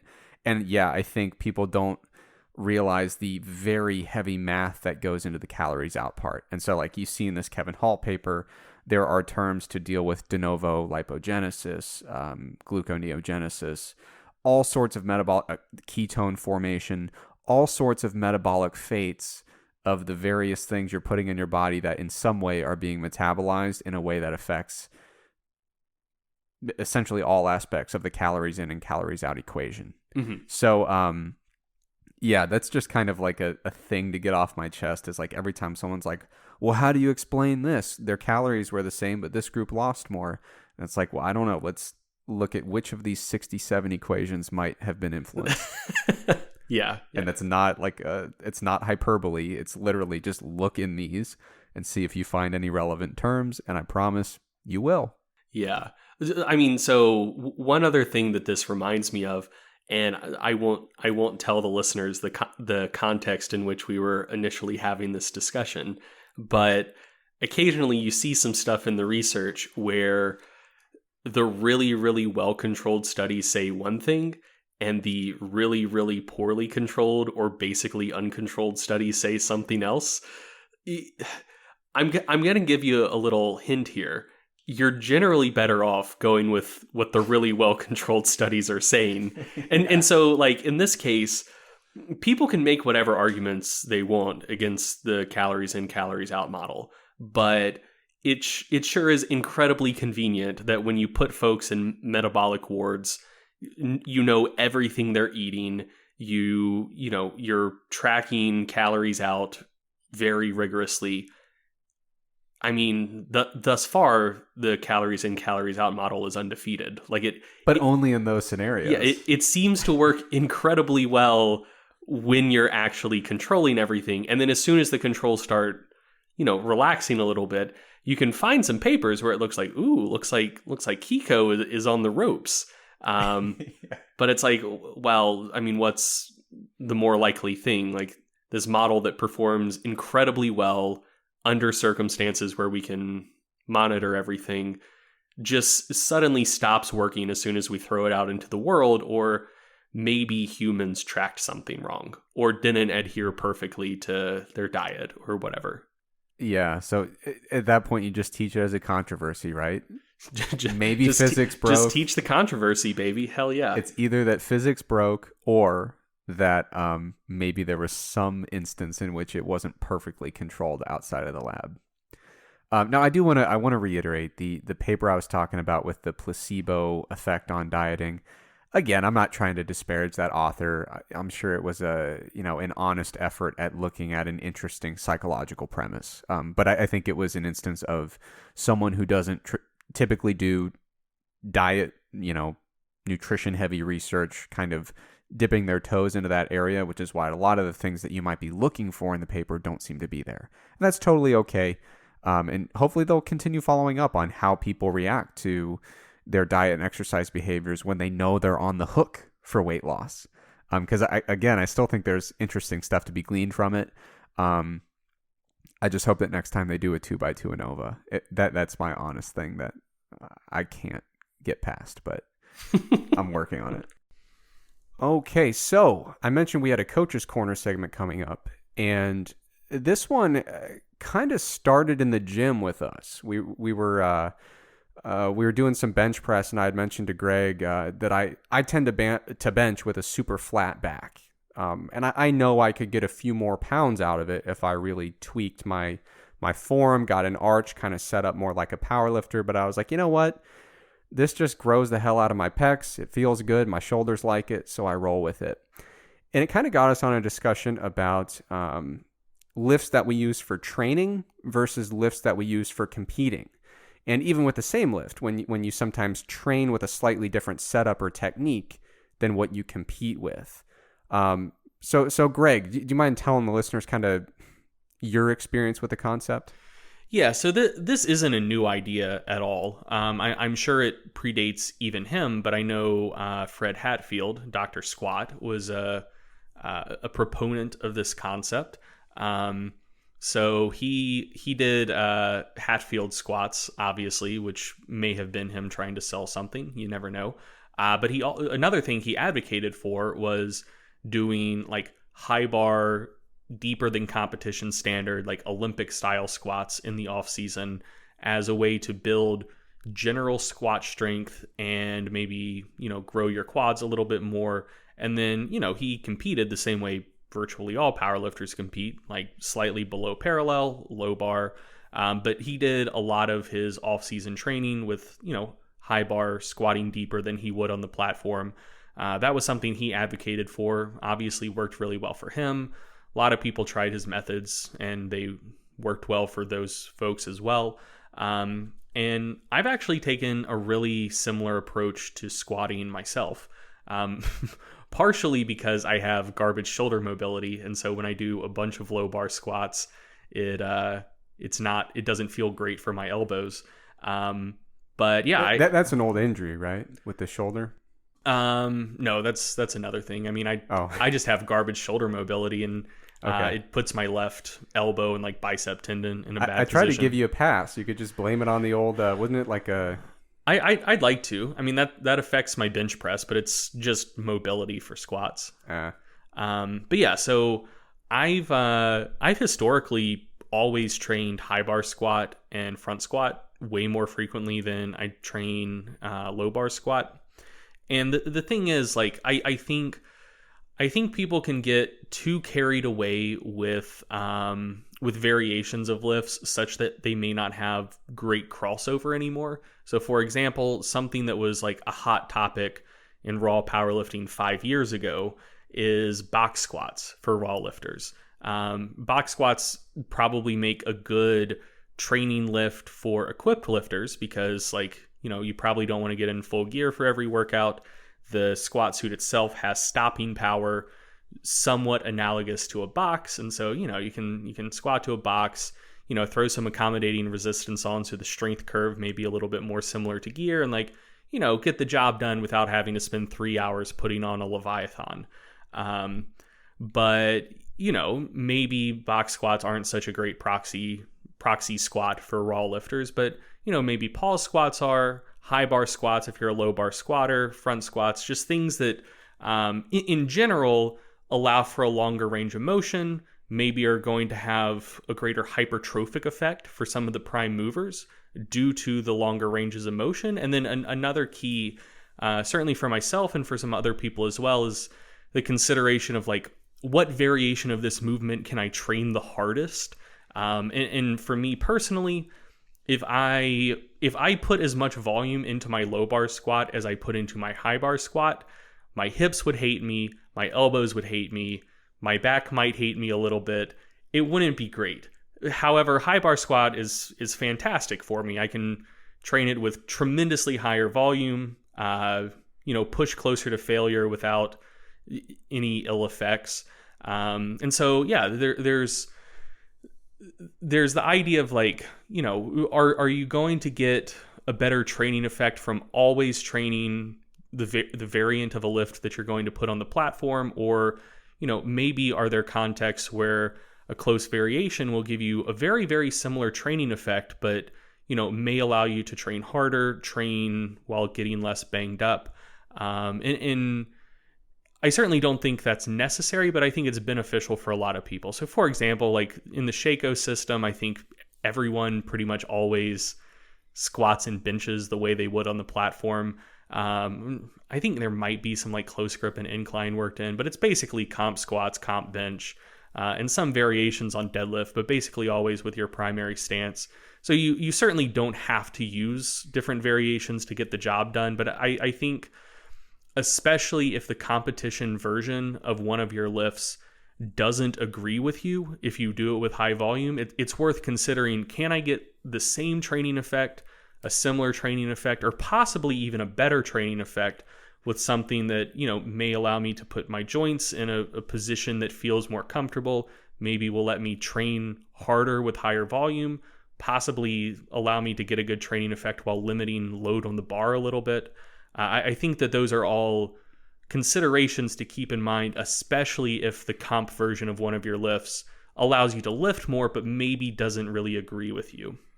Yeah, I mean, I've found myself in this position with, like I mentioned, with the bench press, but also with the deadlift. I'm one of those people that if I train conventional deadlift hard and heavy consistently, it's going to give me issues. I've got a back issue that dates back to my old wrestling days that really likes to flare up. So for me, even though I would never do a competition with a sumo deadlift because it's just not my strongest deadlift, I still would, even back when I was getting ready for a powerlifting meet in 2012 and I fancied myself a powerlifter, I would still mix in a generous amount of sumo just because it was if I do another conventional workout here, I'm not going to be able to walk home. It's going to be bad. So I think there's been some value for me when it comes to mixing in my non-competition deadlift so I can keep training some kind of deadlift without putting undue strain on those pre-existing injuries. Now, the only remaining question I have about this is if you are a competitor and you've been spending some time training either a lift or a setup for a lift that's not what you're going to compete with, when should you start switching back to the way you're actually going to compete? So I have a pretty wishy-washy answer for that. And I think it's a pretty hard it depends. But I'm not going to give it a full cop-out answer. I think there are some pretty clear things it depends on to allow us to make this choice. So one, I think it depends on how long you've been doing the competition variant of a lift in the first place. So for example, if you maybe had a sports background and you always trained the squat high bar for your sport, or you always trained the bench press with a shoulder width grip for your sport, and now you're getting into powerlifting and you give low bar squats a try and you give a wider bench press grip a try, and you've only been messing around with those things for like 6 months or so, and you already lift more than you did with your old techniques, but you're still kind of getting acclimated to those lifts. I think that probably you're gonna need to keep the exercises you're still learning in your program as you continue to learn them. So, maybe you'll still do some shoulder width grip bench and some high bar squats, but every week or at the very least every 2 weeks, you're going to want to mix in the competition variants of the lifts that you're currently trying to learn. Whereas, if you've been competing in powerlifting for 10 years and you've been, squatting low bar and benching with a wide grip and an arch and, pulling with a particular style, doesn't really matter. If you've been doing all of those things for years, you know the lifts, you've basically mastered them, your form is locked in, you can probably deal with not having them in your training year round constantly, and then, maybe doing them once a month or more infrequently. Those motor patterns are going to stay fresh. They have been mastered to a degree that if they get a little rusty, they're going to be perfectly fine again within 2 or 3 weeks of starting to train them hard again. So, if you leave them in your training, you can probably get away with doing that for like a quarter of your squatting or benching or deadlifting volume, and really starting to focus on them again, 6 weeks out, 8 weeks out from a meet, versus, probably needing to keep them in for a lot more of your training if you're newer to those lifts. And then I think another thing that matters, which is a little harder to quantify, I guess, is just generally how coordinated are you and how gifted are you at like learning and maintaining new motor skills. So like I was someone growing up who was pretty good at sports and could pick up new skills pretty quickly. And for me, like I can not do a competition variant of a squat for 6 months. The first time I try it again, it's going to feel a little iffy, like, this is weird, my groove's a little off. Second time I do it, it feels perfect. I think that if I was rolling up to a meet and I had 2 sessions of low bar squats prior to the meet, I'd be fine. Versus like, other people who maybe don't have the same athletic background and who, when you do learn motor skills, it takes you a little bit longer to pick them up and to knock the rust off. You would probably need to spend more time prior to a meet specifically focusing on those skills, getting the motor pattern snappy again, greasing the groove, before trying to put that on the platform. So I think it depends just on the degree to which you have mastered the movements at some point in time and the degree to which you can learn and maintain and pick back up motor skills. Definitely, that makes sense. I think that just about does it for this episode, but as always, we need something to play us out. And, my inboxes these days on social media, I basically only get 2 kinds of messages. One message is saying, please keep Greg on as a permanent co-host. And keep them rolling in. No, as many... probably message Eric that multiple times per day. I think that's ideal. Those messages are not helpful at all. And in fact, they actually make me resent Greg more and more by the day. The other kind of message I get is, hey, can you have Greg share more recipes? So today, to play us out, Greg is going to share a recipe with us for his onion jam. And I got to be honest, I was not aware that onion jam is a thing. I had never heard of it until Greg made it, because my palate is remarkably unrefined. But I can say with great confidence, this stuff is really, really good. So Greg, onion jam, how do you do it? Yeah, man. So onion jam, I think, is possibly the most slept on condiment out there. People use ketchup, they use mustard, they use mayonnaise, they use barbecue sauce, they use Vegemite, I guess. I've heard that that's a thing.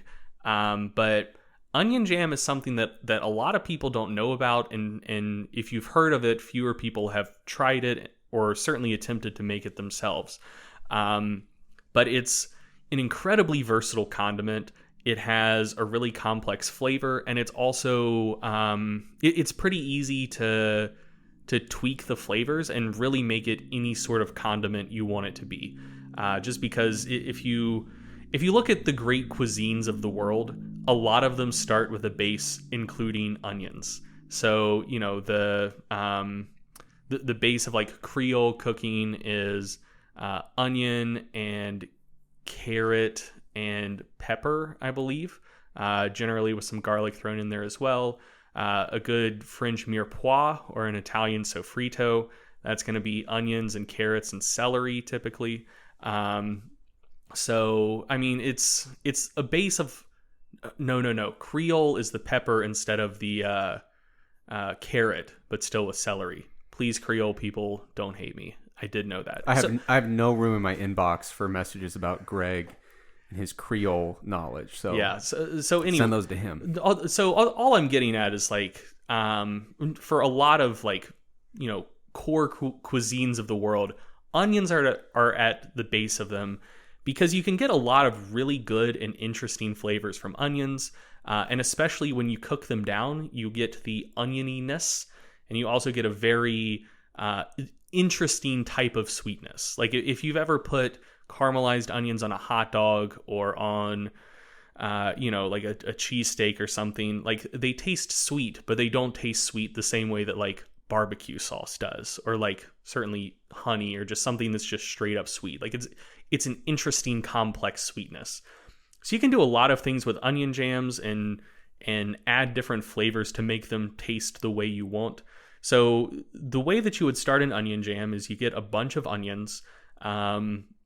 So I would probably recommend starting with 4-ish onions, chopping them up, slicing them really, really fine. So you don't want, you know, big chunks of onions, but sliced and not diced, because you also don't want tiny, tiny little pieces either.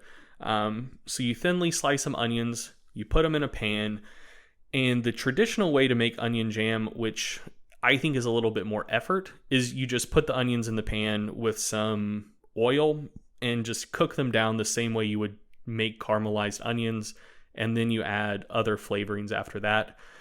Reason I think that's a little more effort is you don't want the onions to burn. You want them to caramelize but not burn, and so you need to watch them closer and keep stirring them and stay near them with that method. So what I think works better is you take the onions, you put them in a pot, you cover them with some sort of liquid, and then as they cook in the liquid, they're going to soften, a lot of the starch is going to break down, and then when the liquid's gone, they're going to caramelize really quickly, and like the time you have to actively be watching it is much, much shorter than just starting it in a dry pan with oil. So you take the onions, you slice them fine, you cover them with some sort of liquid. I would recommend some sort of stock, either chicken stock or beef stock. And then the most basic version is you would add a little bit of oil or butter to that pot. You let the water cook down, the onions get soft. Once the water is gone, the onions are going to start caramelizing. You turn down the heat, let them caramelize gradually, and then when they're about to get done, you add a little bit of sugar. A lot of the recipes I've seen online call for a huge amount of sugar. So I've seen the most recent recipe I saw when I was looking for other onion jam ideas was like 3 onions and a cup of sugar. That's fucking ridiculous. You don't need that much sugar. For like 8 onions, I go like a 1/4 cup of sugar, maybe a 1/2 cup at most. So a little bit of sugar, and then when all of that's cooked down and like that sugar has started to caramelize as well, you salt to taste. You don't want to salt the water initially, because if that water gets the level of salty you want it to be, by the time it cooks down and concentrates, it's going to be way too salty. So you salt it near the end of the process. And then you basically just have sweetened caramelized onions, which is the most basic form of onion jam. However, like I said, you can make it your own.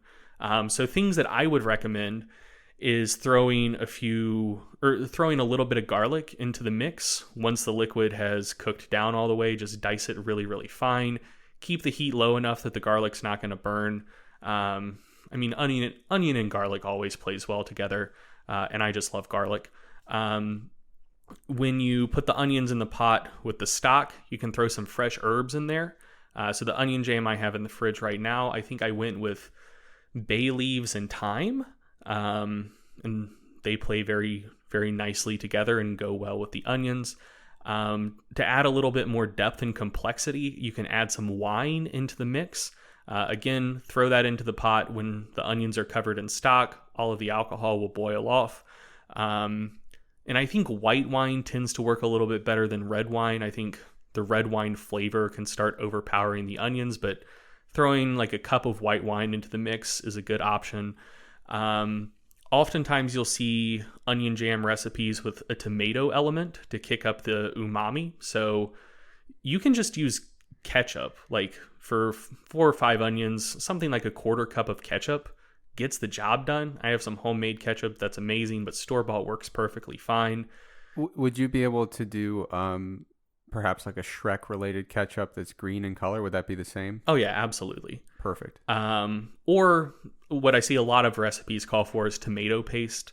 That's also really good. A lot of free glutamate, gonna kick up the umami-ness a little bit. Another very common addition you'll see to onion jam is vinegar.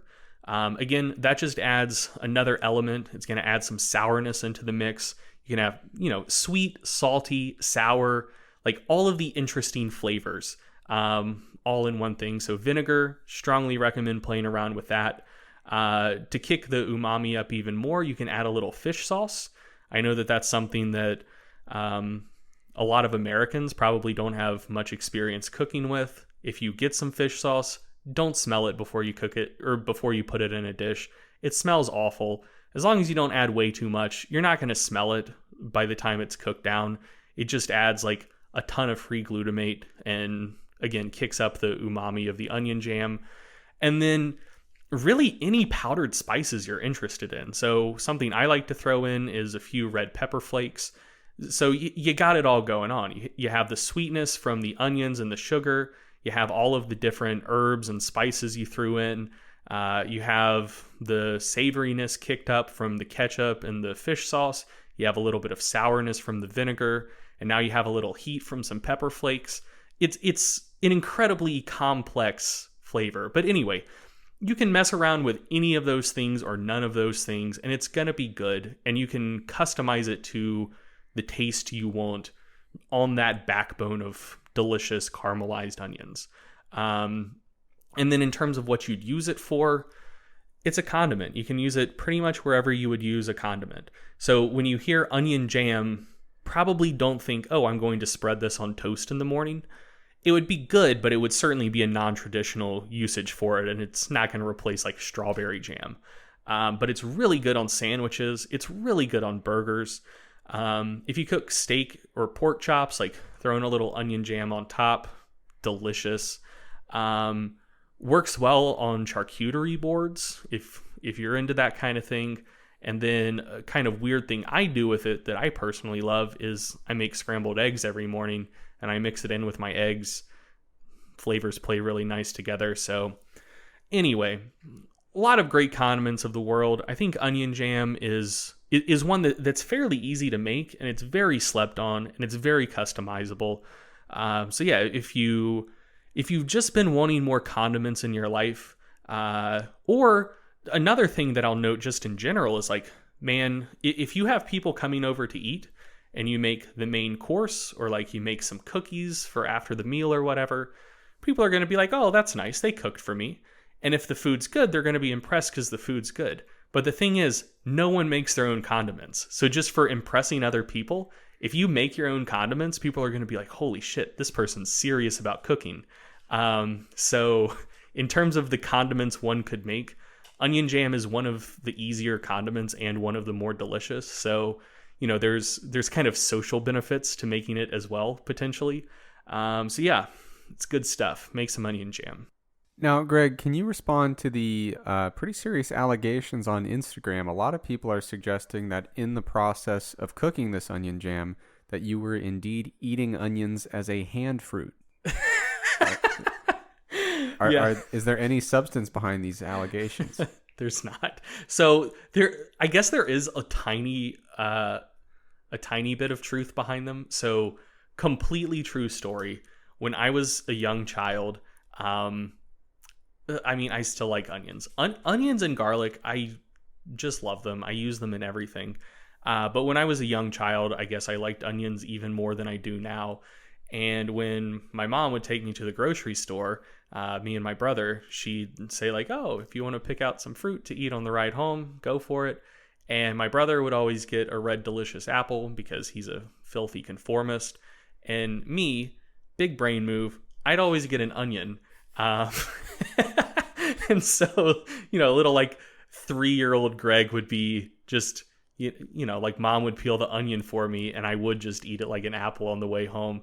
But I have not done that in the last, how old am I? I haven't done that in probably 22 or 23 years. That rumor was started by myself when I bought a bunch of onions to make onion jam. And like we have a little like fruit basket on the counter. And so it was a fruit basket with like 9 onions and then like an apple and 2 bananas. And I posted on Instagram something like, a good way to stick to your diet is to make sure you have fresh fruits and vegetables around to snack on when you get hungry, such as onions. And I don't know. I thought it was an obvious enough joke, but no lie. Within the next like 18 hours, I got about 140 messages from that story. And there were like probably 20 or 30 people that thought it was hilarious, clearly knew it was a joke.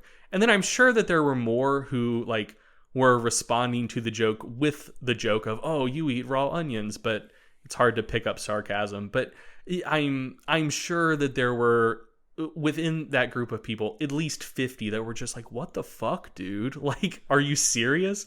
And no, I was not. I just had a bunch of onions on hand to make onion jam. I'm glad we could clear that up for everybody.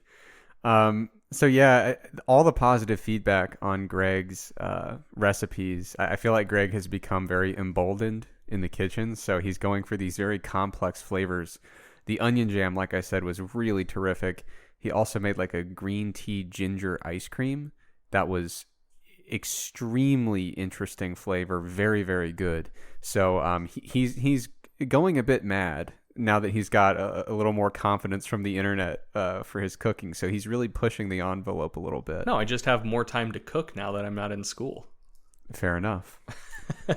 All right, so that does it for this week's episode. After the music, we've got a very good interview with Alex Kolliari-Turner. And he is doing a really interesting study right now. They are looking at myonuclei number in skeletal muscle. And they're specifically studying this in males, I believe between the age 20 and 40, who are either currently or have been using anabolic steroids. So he is currently recruiting for that study. So if you hear about it in the interview and you think it sounds interesting, be sure to reach out to Alex. We will make his contact information available. So enjoy the interview, and we'll see you next time.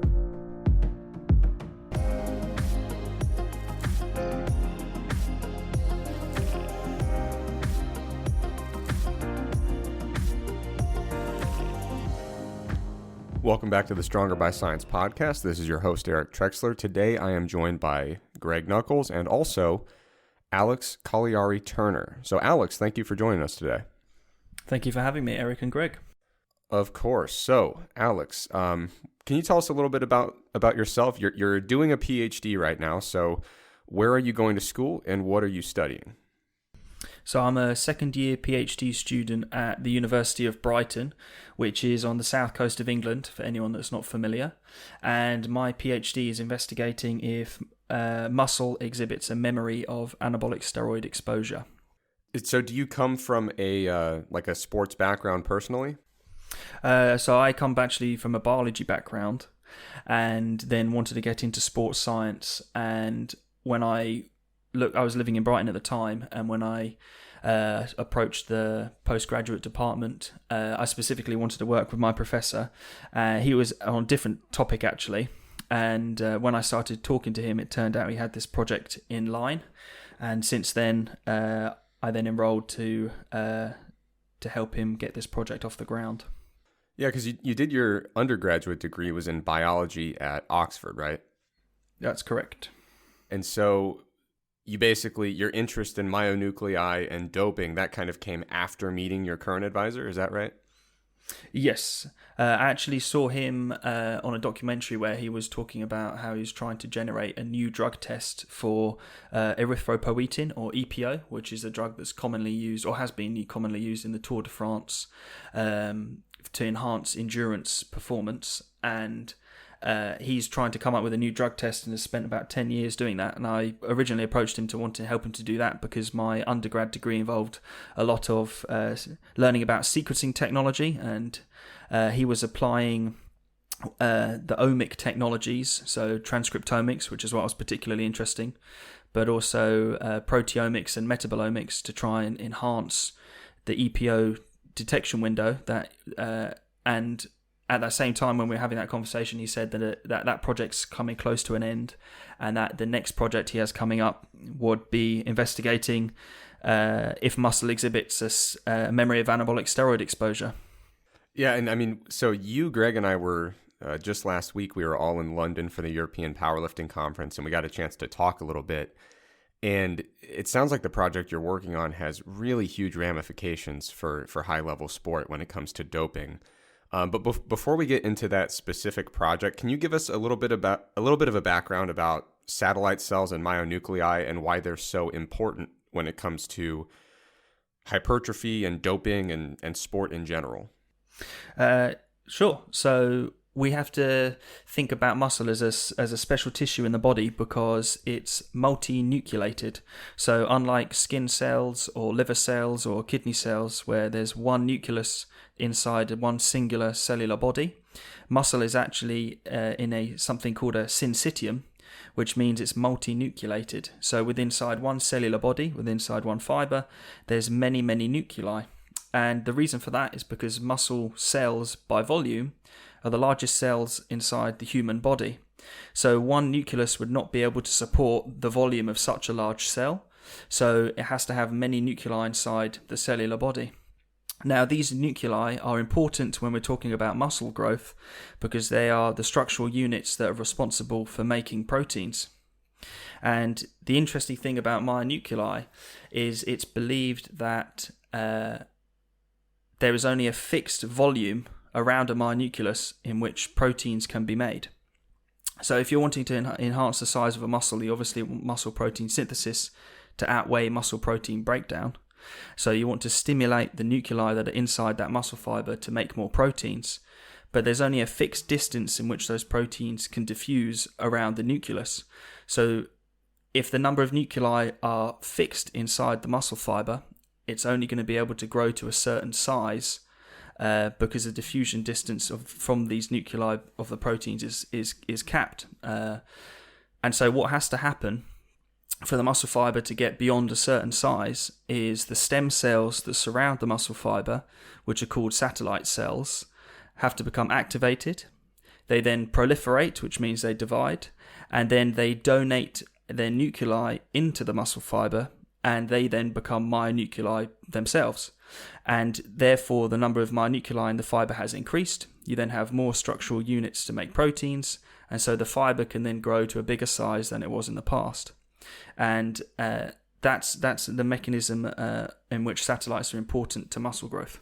Now, a lot of studies seem to measure satellite cells, but not myonuclei specifically. Why is that?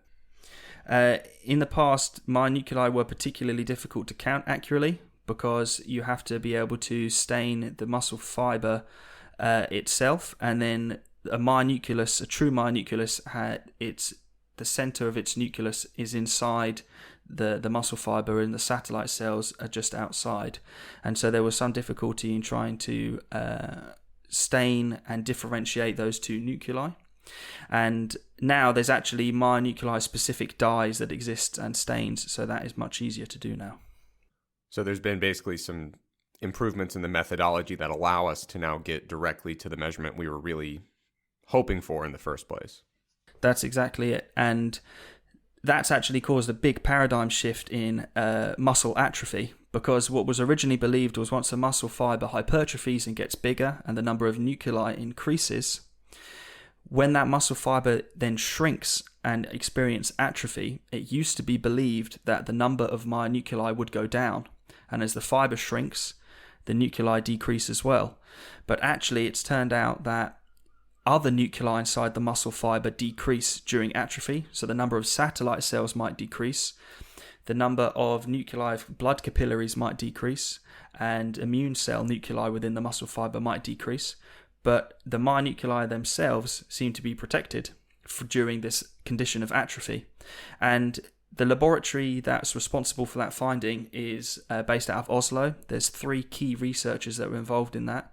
One was Christian Gundersen, the other one was Joe Christian Brusgaard, and the last one was Ingrid Egner. And they conducted some very sophisticated experiments where they would subject a mice to a hypertrophic condition, so it would build muscle, and then they would then subject the mice to an atrophying condition and make it lose muscle. And what they would do is, just before they were exposed it to the atrophying condition, they'd cut the mice open, they'd inject a dye into the muscle fibers, and then they would look at the number of myonuclei inside that fiber. Then they'd stitch the mice back up, they'd expose the mice to the atrophying condition, and at the end of the atrophying condition, they'd open the mice back up again, and they'd go back in and look at that very specific fiber that they injected the dye to, and then see what happened to the number of nuclei. And so in 3 different cases of an atrophying condition, which was suspending the hind limbs of the leg of the mice in the air so that the mice did not walk around, so there was no contraction of the back legs, so they atrophied. And the other 2 conditions were chemically blocking the nervous supply to the muscle, so again the muscle couldn't contract, so it atrophied, or surgically removing the nervous supply to the muscle, so again it couldn't contract, so it atrophied. And in all 3 of those cases, when they looked at the same myonuclei before and after the atrophying condition, the number of myonuclei stayed exactly the same and in the exact same place, but the fiber itself, the cylinder of the muscle fiber, shrunk down in size. And so that led them to believe that the myonuclei that accumulate from muscle hypertrophy are retained even during atrophying conditions, and that went against the previous literature where they were actually only looking at markers of nuclear degradation, and they always saw markers of nuclear degradation after atrophy, but it turns out they weren't measuring myonuclei specifically, and it was actually other nuclei inside the muscle cells that were dying off. And this led Christian Gundersen to come up with a new model of muscle hypertrophy and atrophy, in which the nuclei that accumulate from hypertrophy are protected during atrophy, and if they remain, in theory, what should then happen is if you then expose the muscle to a second hypertrophic stimulus, it should grow at a much quicker rate the second time round. And that is the molecular mechanism of muscle memory, and is, in his opinion, how if someone loses muscle mass, they can then build their muscle back up and at a much quicker rate the second time round than it ever took them to build it in the first place. So if you are in an accident and you break a leg and your leg is in a cast and your leg loses muscle mass, when you're healthy and you can get back into training, you can build your muscle back up to where it was much quicker than it took you to build the muscle in the first place. And that's because those myonuclei that were incorporated into your muscle in the first place are retained and then allow for an enhanced rate of protein synthesis upon a second exposure to hypertrophic stimulus. And that's the molecular mechanism of muscle memory.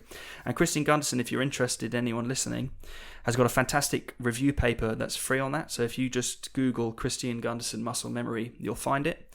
And in that paper, he argues that this is actually an evolutionary mechanism to preserve muscle mass, because it would make sense in mammals that in times of plentiful food, that you would put muscle mass on, you'd accumulate myonuclei inside your cells, and then in times of famine and atrophy, or in the winter when you're not as active, in an evolutionary sense, and you lost muscle mass, it would make sense that when it comes around to a following summer, that you'd put that muscle that you previously had on much quicker, and the retained myonuclei inside your fibers can then facilitate that, and so enhance muscle memory. Now, so that's the proposal for how that all works, right? But when we were both in London recently, we were chatting about the fact that there's apparently another recent study from a group in America that did not support that model. So would you mind just briefly, A, discussing that study, and B, now that there is at least some level of counter evidence against that model, discuss where this theory stands currently. So I painted a lovely picture there, and that's what the research of that lab in Oslo has done. But as Greg mentioned, last month, a research study was published in Mice out of the University of Kentucky in John McCarthy's laboratory, and Duncan is the lead author on that paper.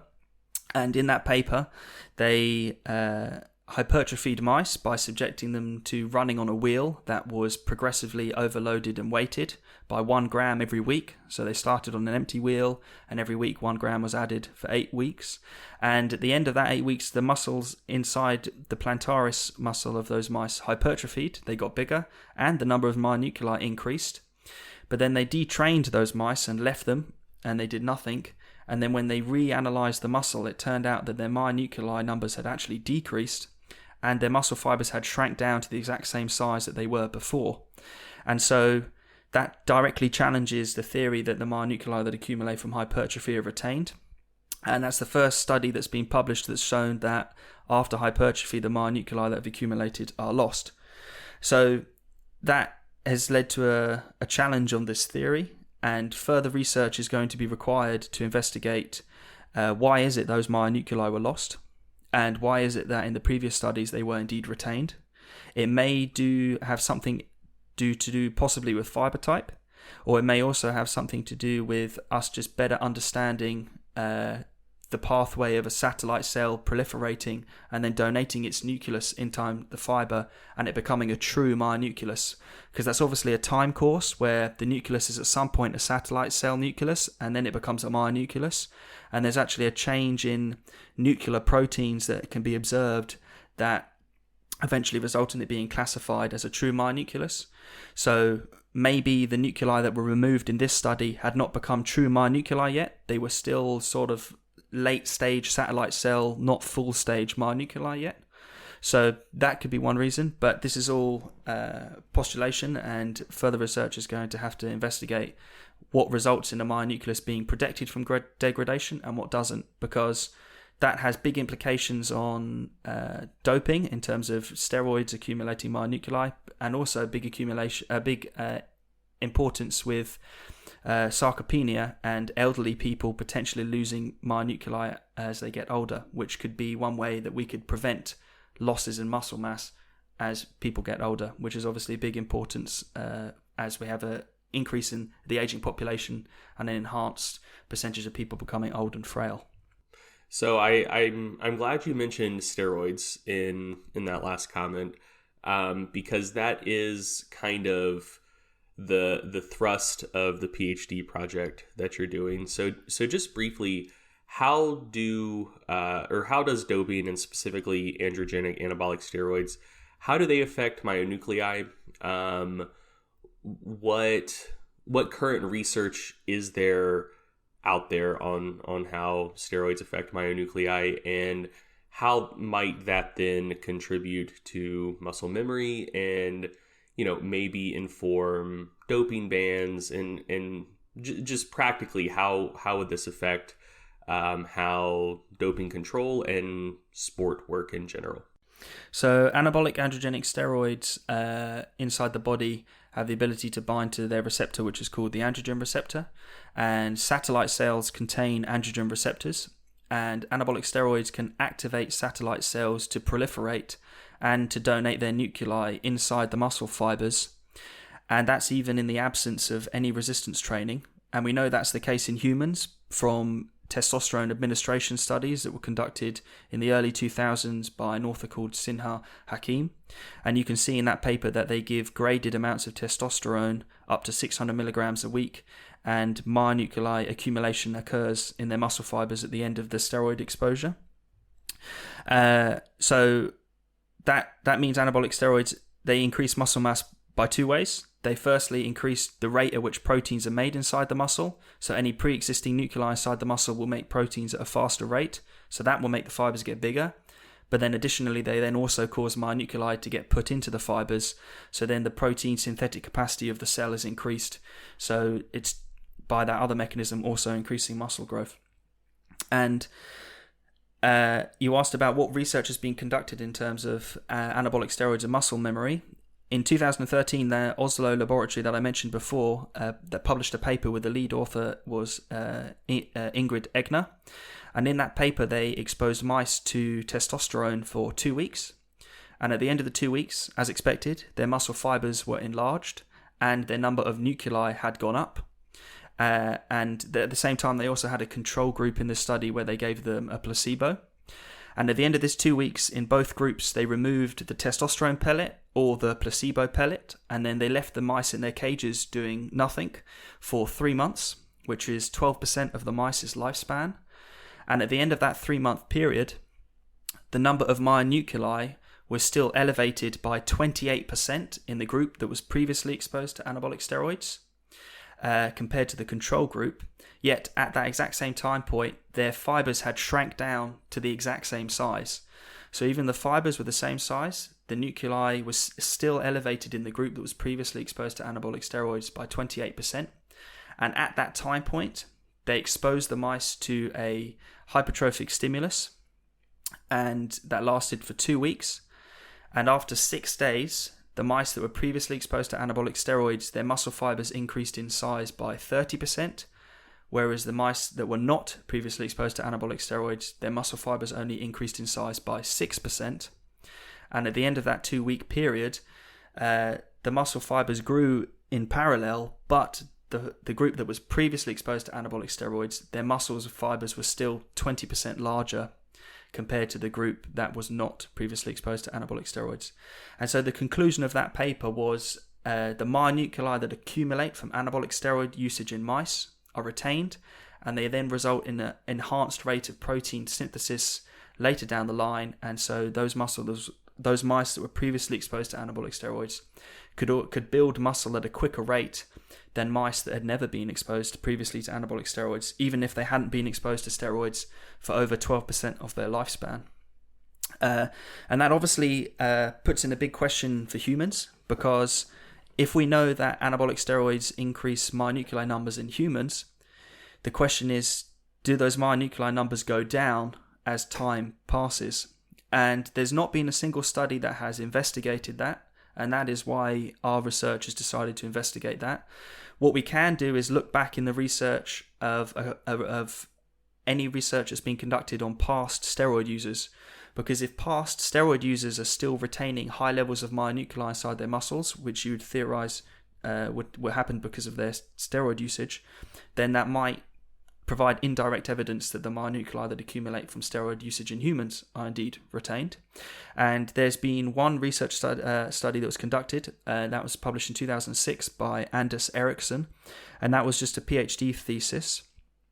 He recruited 7 current anabolic steroid users, and I'll just double check how many past users.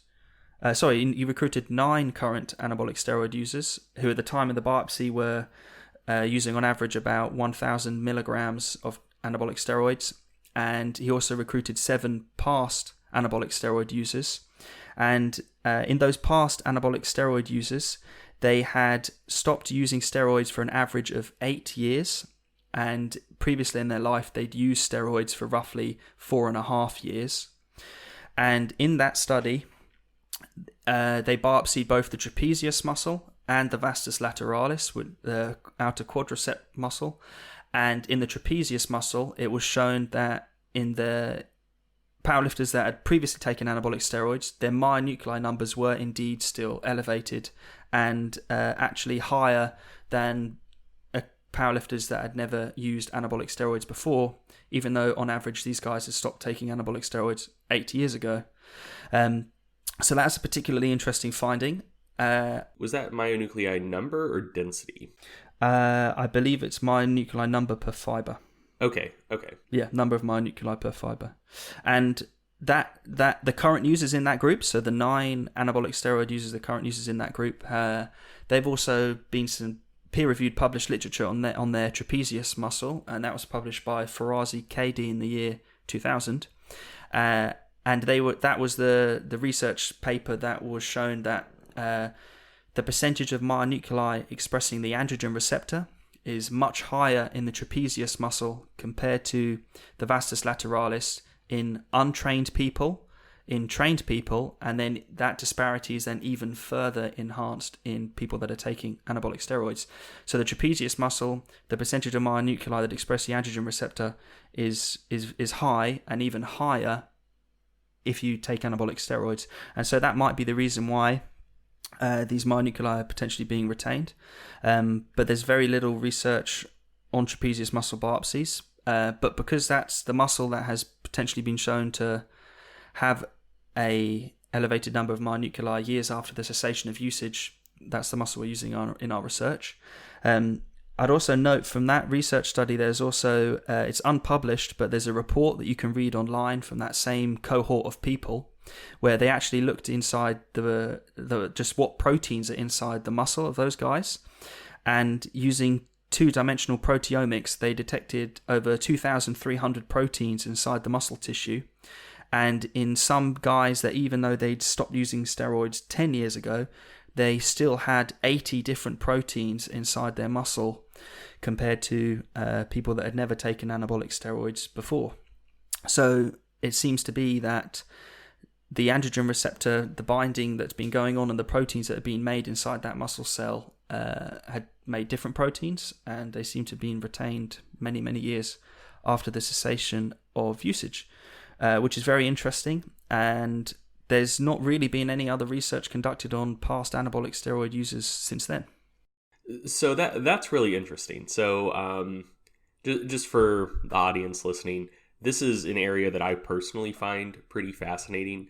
And up to this point, most of the research that Alex had mentioned, I was at least somewhat familiar with.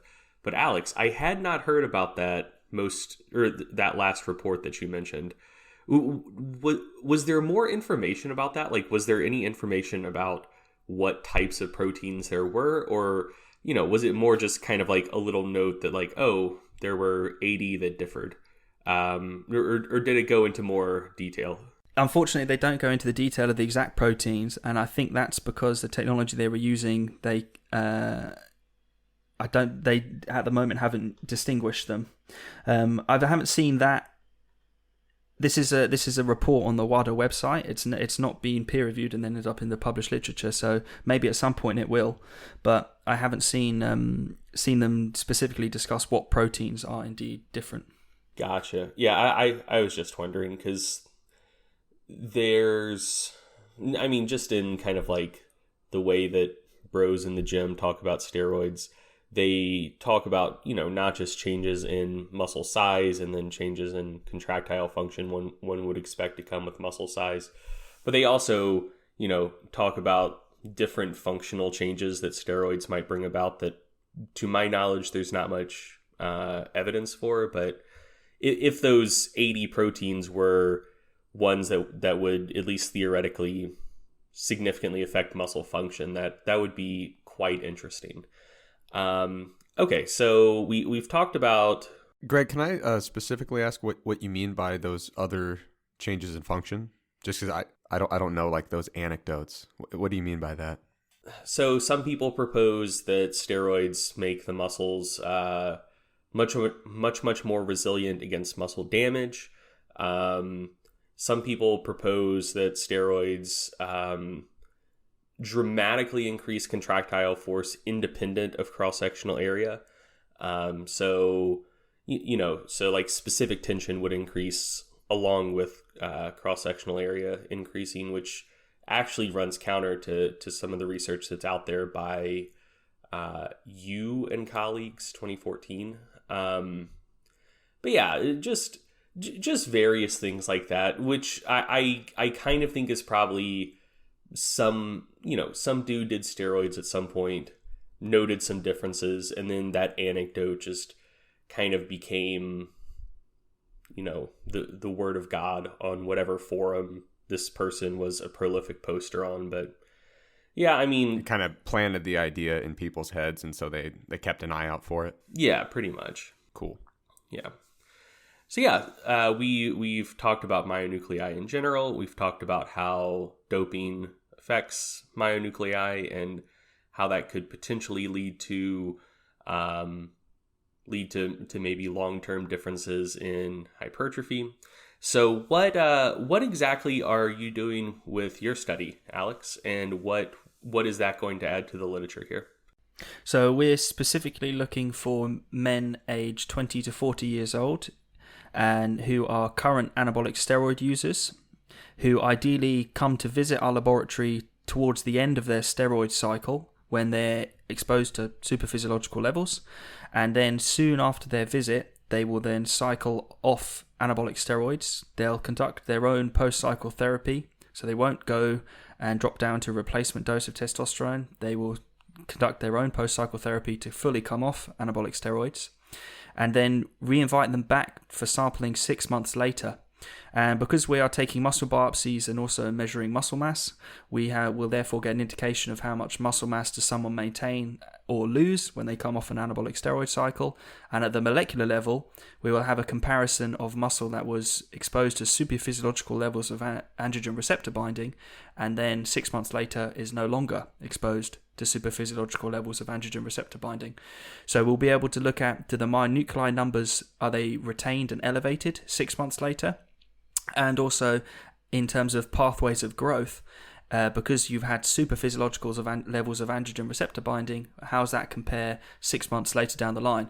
And as far as I know, there's never been any studies published in the literature on gene expression inside the muscle of someone exposed to superphysiological levels. It's only ever been in guys who are exposed to replacement levels of testosterone and or growth hormone.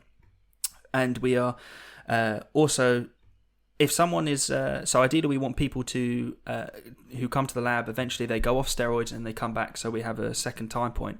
However, if there are people out there who are not coming off anabolic steroids, but they're still interested in this research and would like to contribute to our knowledge on myonuclei levels in steroid users, gene expression inside the muscle of steroid users, which has never been investigated before, and even what the epigenetics looks like inside the muscle. I could talk about that a little bit later.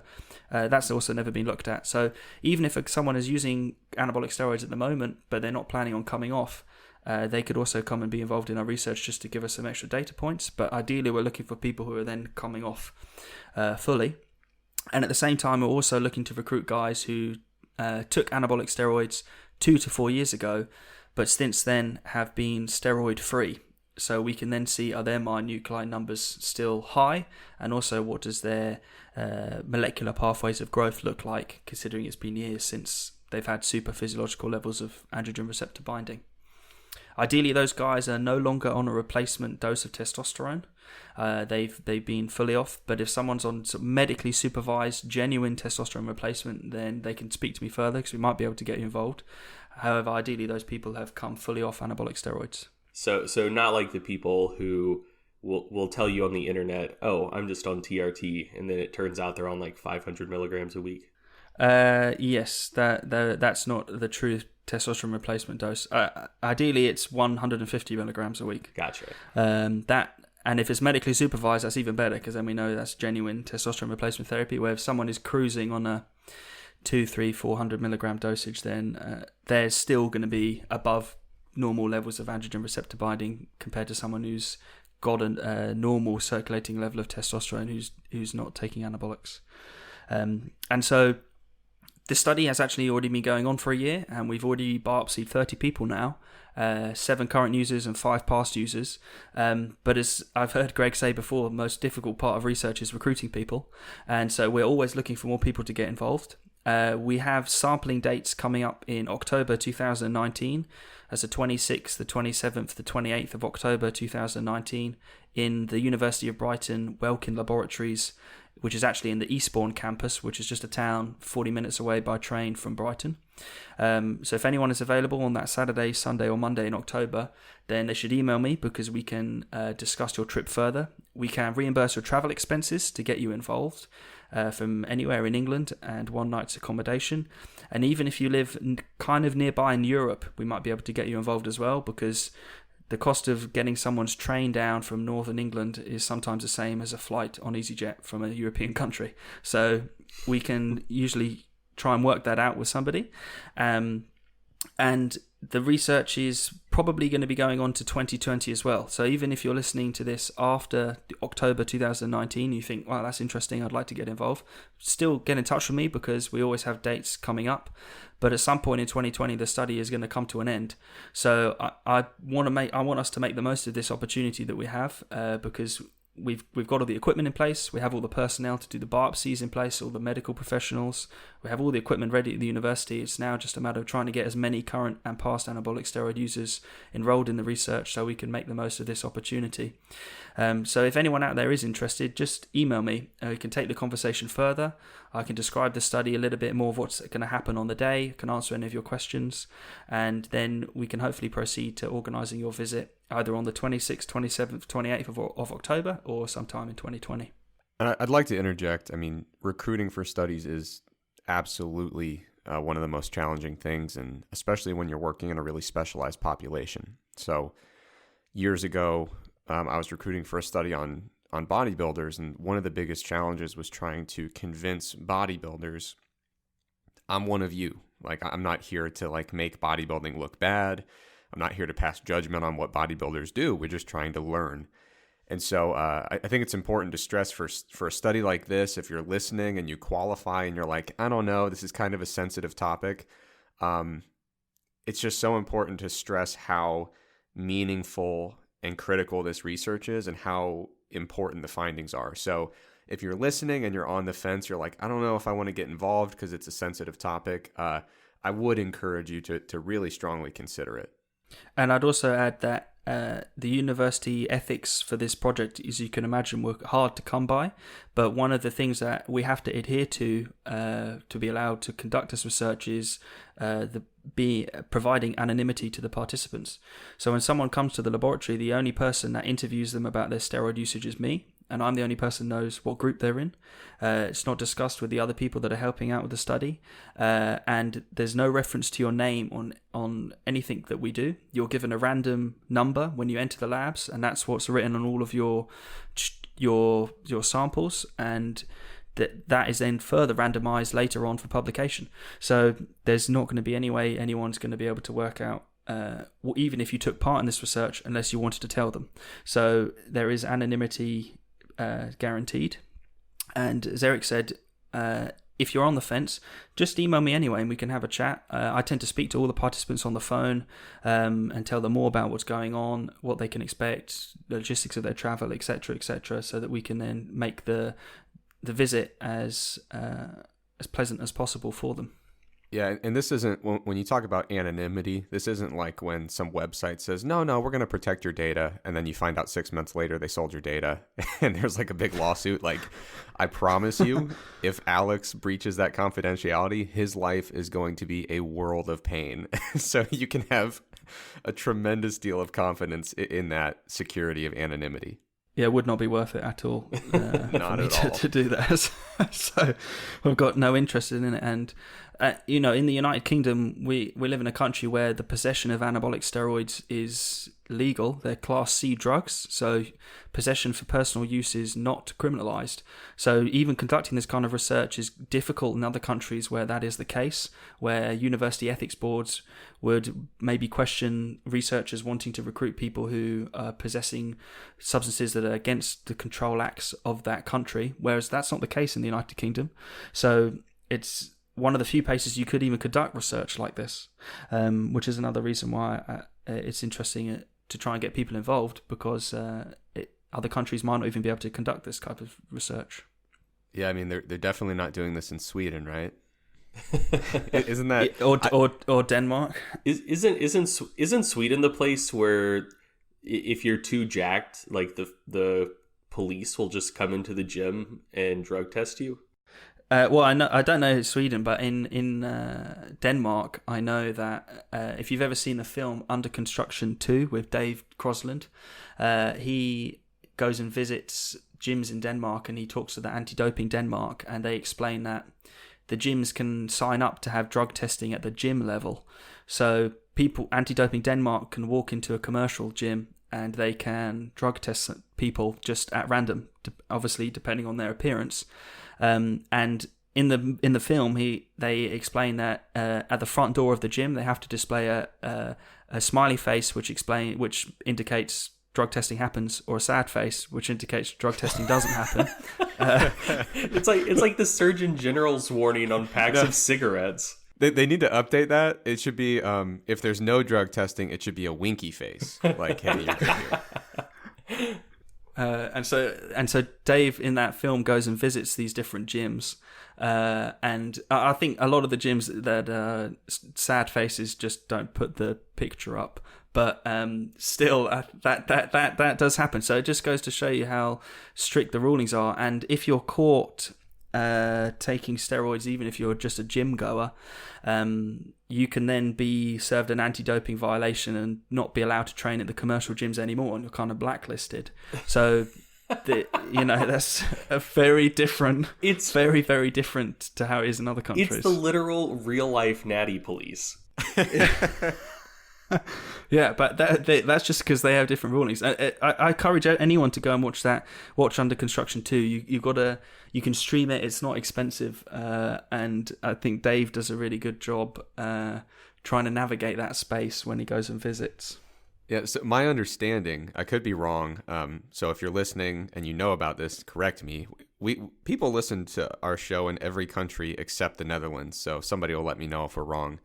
But I believe in Sweden, purely based on appearance, they can kind of flag you as a suspected steroid user and then conduct a mandatory drug test. And I believe they can charge you with criminal possession of steroids because it is in your system at that time.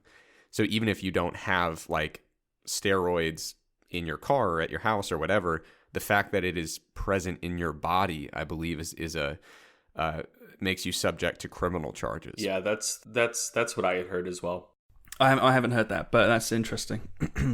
But that's a good segue because, I mean, the research that you're doing has really high potential to influence all sorts of anti-doping policy in the future. So do you guys, is that kind of part of the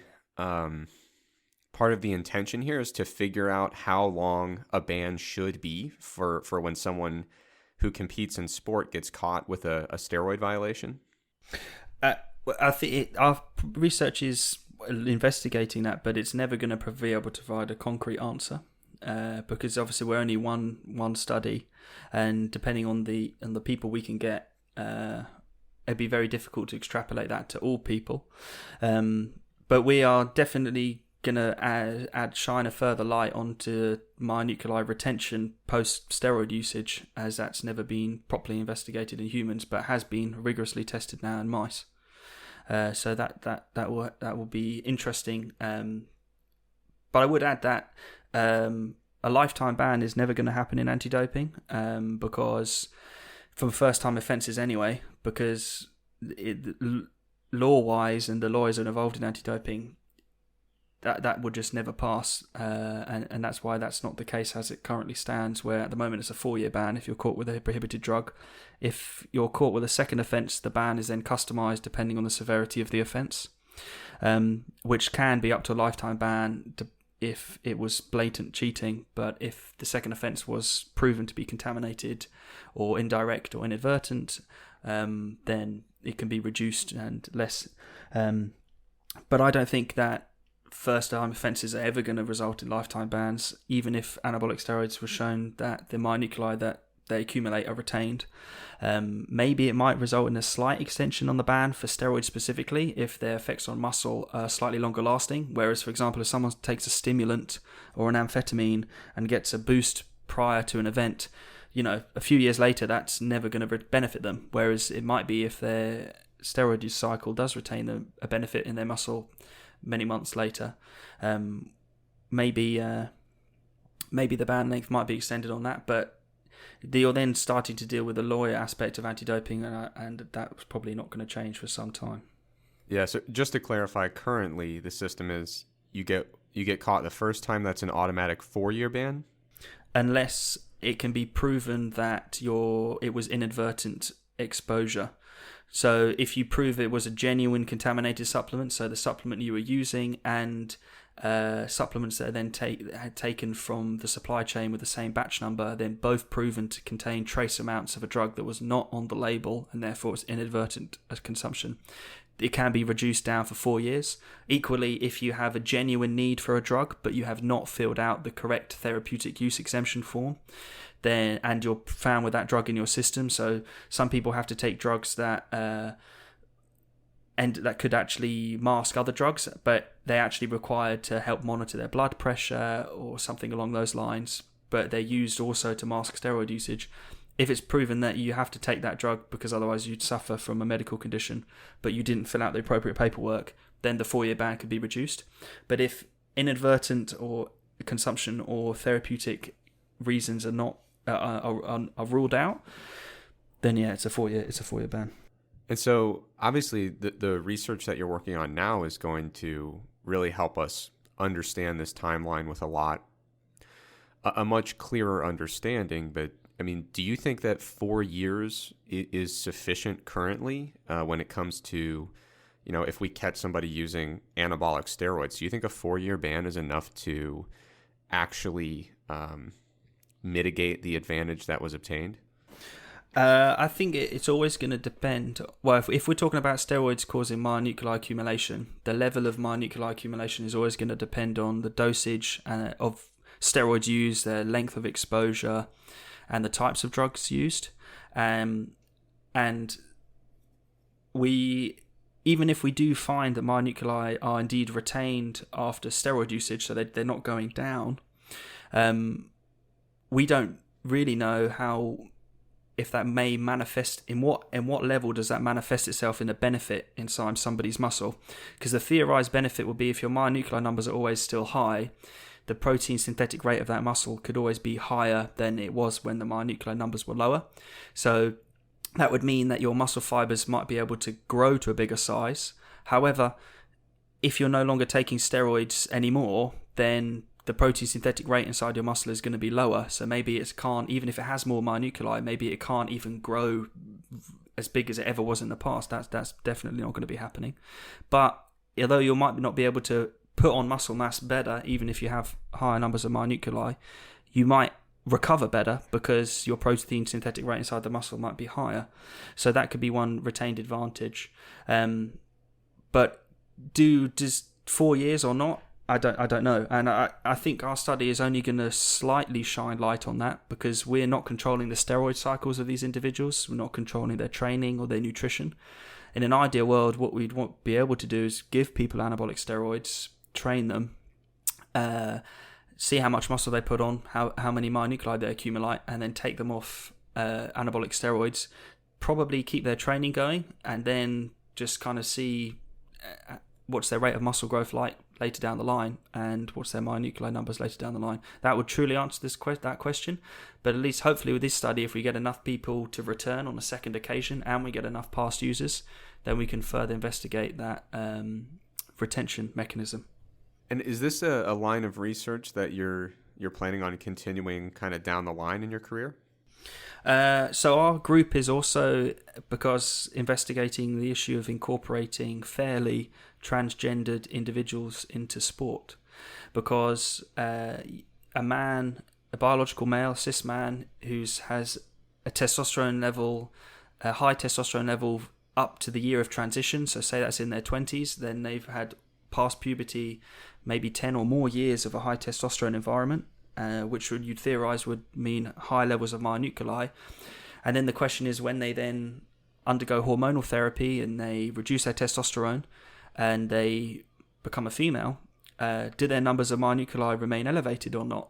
And that's never been fully investigated. And so in line with this research we're doing on anabolic steroids and muscle memory, we want to look at muscle memory in transgendered individuals. And so we have submitted the ethical approval for a study in which we will monitor 20 individuals transitioning either direction.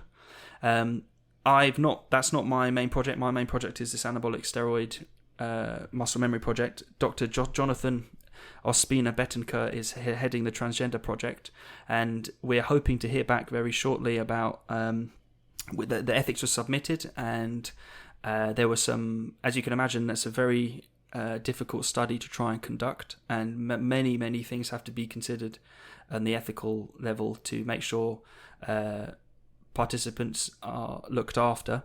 And so there were some critiques, and now those critiques have been actioned, and rightfully so, and been resubmitted, and we're waiting to hear back from that.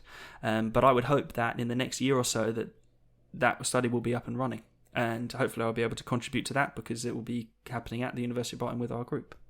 Yeah, I mean, I don't know if you've followed along, but there have been a couple pretty big news stories here in the States about transgender athletes competing in powerlifting. So, in the kind of circles online that Greg and I see and participate in, there's been a really active discussion about how to address incorporating transgender athletes into competitive sports that have male and female or men's and women's classes within the sport. So that's going to be critically important research. I'm really excited to see what you guys find with that study. I feel like discussion might be an overly polite way to describe the discourse. So I actually have I have another kind of like more basic science question about satellite cells and myonuclei. This is something that I meant to ask early on, but conversation went as it did. But I'm still kind of asking somewhat selfishly because it's something I'm interested in. So as we covered kind of at the top of the interview, a lot of, especially the older studies, looked at satellite cells specifically, but not so much myonuclei. So I'm wondering if someone were to go back and read those old studies, to what degree does satellite cell activation, proliferation, to what degree is that predictive of eventual myonuclear accretion? 1. 2, what do we know about kind of what mechanistically causes or contributes to myonuclear accretion? And then 3, do satellite cells themselves do anything interesting or potentially useful? So like basically, if there are satellite cells hanging out that aren't myonuclei and don't go on to become, or that don't go on to donate their nuclei, are they still doing anything for us, or are they just kind of hanging out there? So I would say that I'll just answer that first question the last question you said, where the satellite cells, are they just sort of hanging out? From what I've read, it seems to be that when a satellite cell is activated to proliferate, the cell will divide in two. One of those cells will then remain a resident satellite cell, and the other one is then destined down the pathway to become a myonuclei, a myonuclei proper. And the reason why, so there seems to be basically, when the cell divides, nuclear factors inside one of the cells will cause it to stay a satellite cell, and nuclear factors inside the others will cause the change in expression that's required for it to become a myonuclei proper. Myonucleus proper. And the reason why the original cell stays as a satellite cell is so as to not deplete the satellite cell pool inside your muscle, because you wouldn't want to run out of satellite cells because all of them have become myonuclei, because then you couldn't grow again in the future. Mm-hmm. And we do know that as you get older, the number of satellite cells, as they are stem cells, just decline inside your muscle, and that's one of the reasons, in conjunction with the declining testosterone levels, people find it harder to put on muscle mass as they get older. There is to your other questions, what is it that causes a satellite cell to become activated, to proliferate, to become a myonuclei proper? That's a really good question. It seems to be that the pathways of muscle growth are involved in doing that, and it needs to be further elucidated as what happens that causes that to happen. And just the other way that the muscle fiber can grow is just that protein synthesis goes up and the fiber kind of expands. In some of the other research, it seems to be that once the fiber reaches a critical threshold, growth beyond that point occurs via the myonuclei accretion.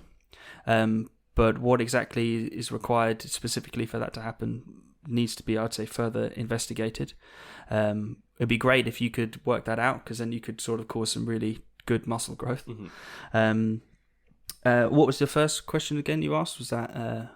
So the older studies that just looked at satellite cell stuff that weren't specifically measuring myonuclei, if someone were to go back and read them, how well would like group level changes in satellite cell stuff, depending on what was actually measured, be a good long-term predictor of myonuclear accretion? Oh, right. You'd see, well, in the atrophying studies, it seems to be that satellite cells do die off when a muscle atrophies, but the myonuclei retained. And because those old studies were just when they didn't specifically use any microscopy work, they just looked at markers of nuclear degradation, and they always saw the signs of nuclear degradation. And so the conclusion was, nuclei are going down, myonuclei are going down. But nowadays, with specific markers to look at each separate nucleus, they've seen the satellite cells do die off, but myonuclei don't. So I was thinking more like under hypertrophic conditions. So, maybe two groups do two different training programs. What we see in the reasonably short term is changes in cross-sectional area are similar, but one group had a larger increase in satellite cells. Would that lead you, as someone who knows a lot more about this than I do, would that lead you to believe that the group that had the larger increase in satellite cells is probably going to get more myonuclear accretion and possibly more hypertrophy down the road? Or is just measuring satellite cells in the absence of actually measuring myonuclei, like, is that able to tell you that? I would say that, I think that if you saw the satellite cell number go up, then you'd then see myonuclei accretion. If the hypertrophic stimulus you're providing was sustained for long enough, because there's a time course for satellite cell donation. It's not just a switch that's suddenly turned on and 2 minutes later the satellite cell has become a myonuclei.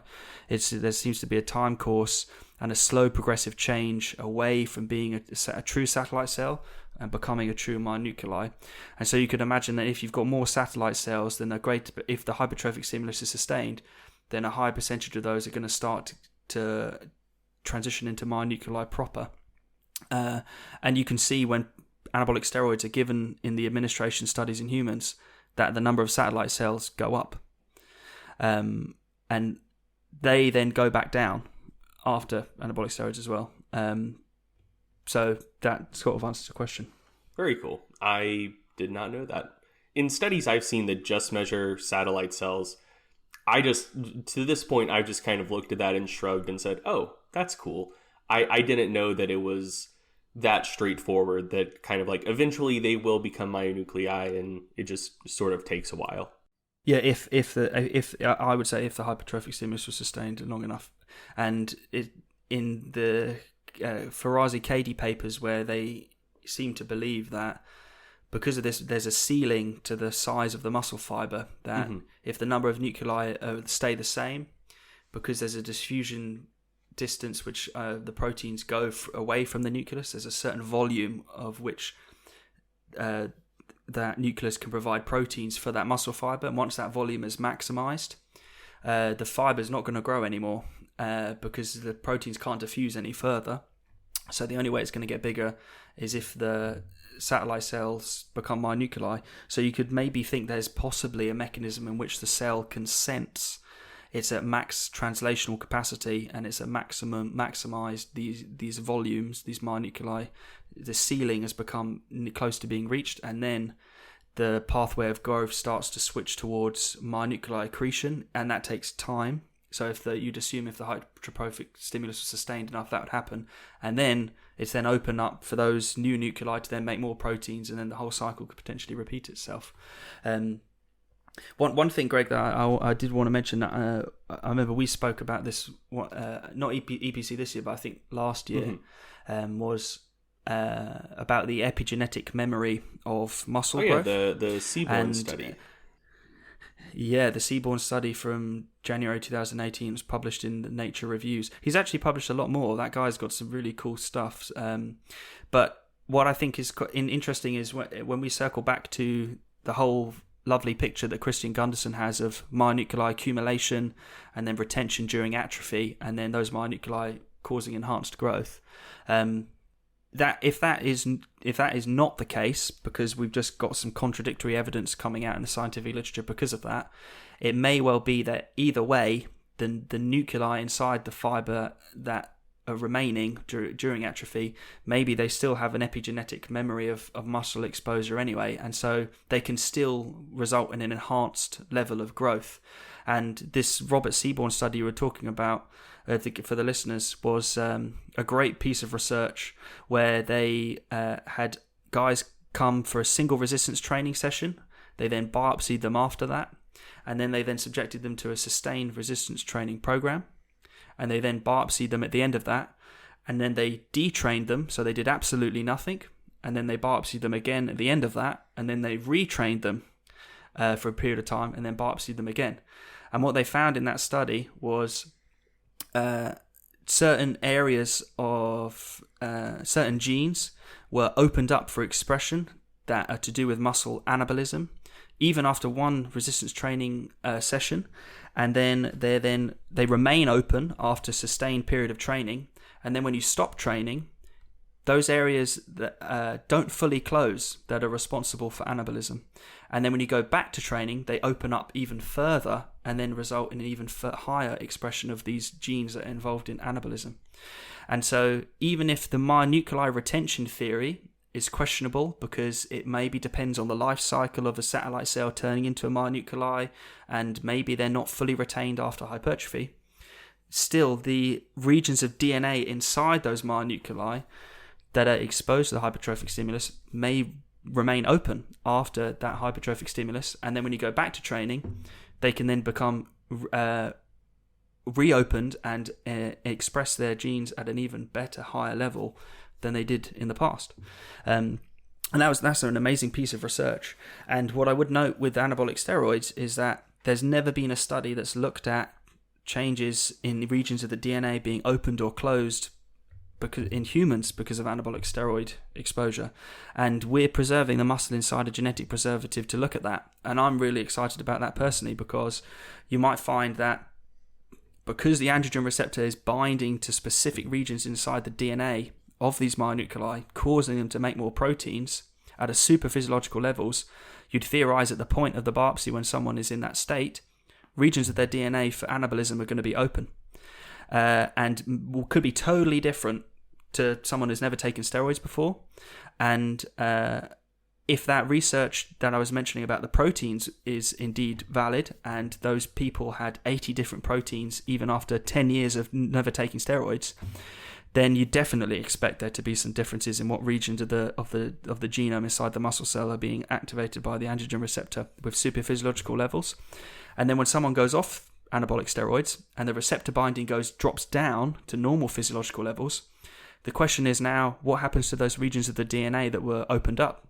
Do they close fully, or do they remain slightly more open? And maybe that could result in a higher level of anabolism later down the line. Yeah, that's really interesting. That's a really good point. I mean, if you're seeing different proteins, one would assume that might be related to epigenetic changes. Man, so you know a lot about just basic muscle physiology that I don't know. And it's one of those things that to me is like both fun and frustrating, because I feel like every time I talk to you, I realize there's just so much more, A, that I don't know, and B, that just we as a species don't know about how our muscles work. There's just so many very cool open questions. And I'd add to that as well, because I remember when we met at EPC 2018 and you told me about the Rossetti study in mice where they inhibited the mTOR pathway which is regarded as the main molecular switch for protein synthesis inside muscle, the mammalian target for rapamycin, they chemically inhibited that. So you'd assume that therefore that mice is not going to be able to grow muscle if its main molecular switch for muscle protein synthesis is turned off.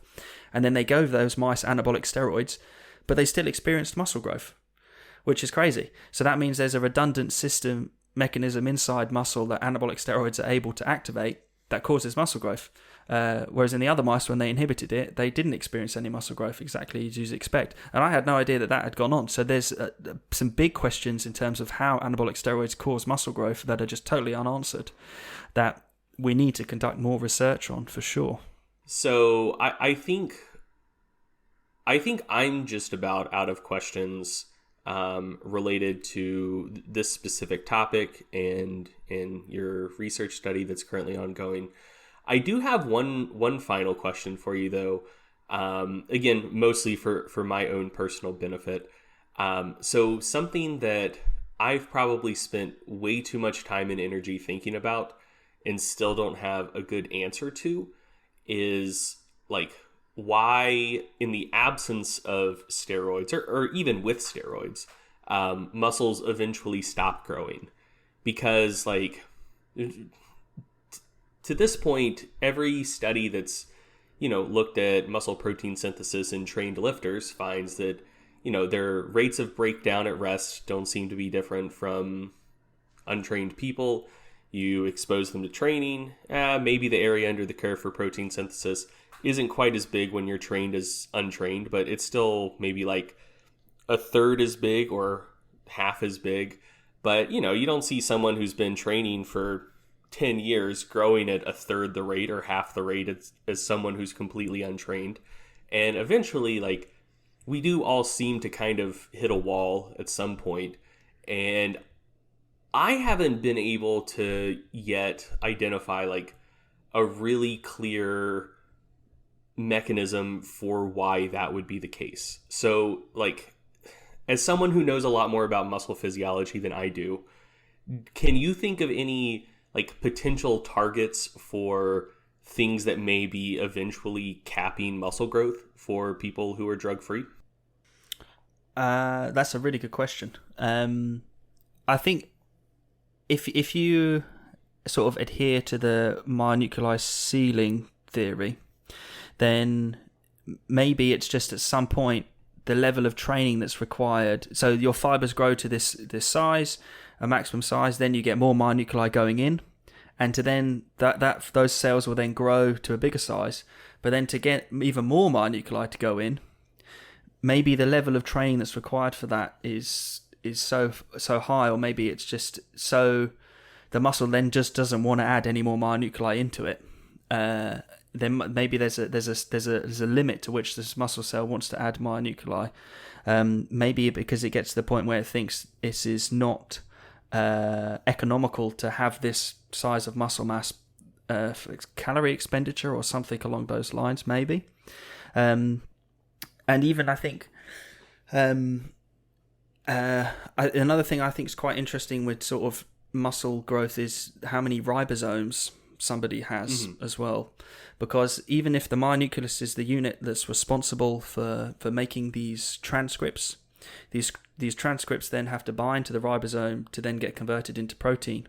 And so that they're a potential limiting step into protein synthesis inside the muscle fiber. And I didn't realize that the number of ribosomes that somebody has can be inside their muscle can potentially be genetically determined, as people have difference in the number of copies of ribosomal genes they have in their DNA. And that might be one reason as to why some people grow more muscle quicker than other people when you expose them to the same resistance training stimulus. So why is it that some guys put on more muscle quicker than other guys when they're training the same? If those guys that put on more muscle, they just have more ribosomes, and that's they've seen that in the literature, then that could be the reason to explain why. Is even if the mechanical signal for hypertrophy is the same, the rate limiting step of making proteins, if there's just more ribosomes, then more proteins get made per unit time compared to someone that doesn't. So maybe ribosomes have something to do with potentially how big somebody can get as well. And I won't be surprised in the short period of time if these DNA testing companies that exist will try and get you to see how many copies you have for your maybe your propensity to growth.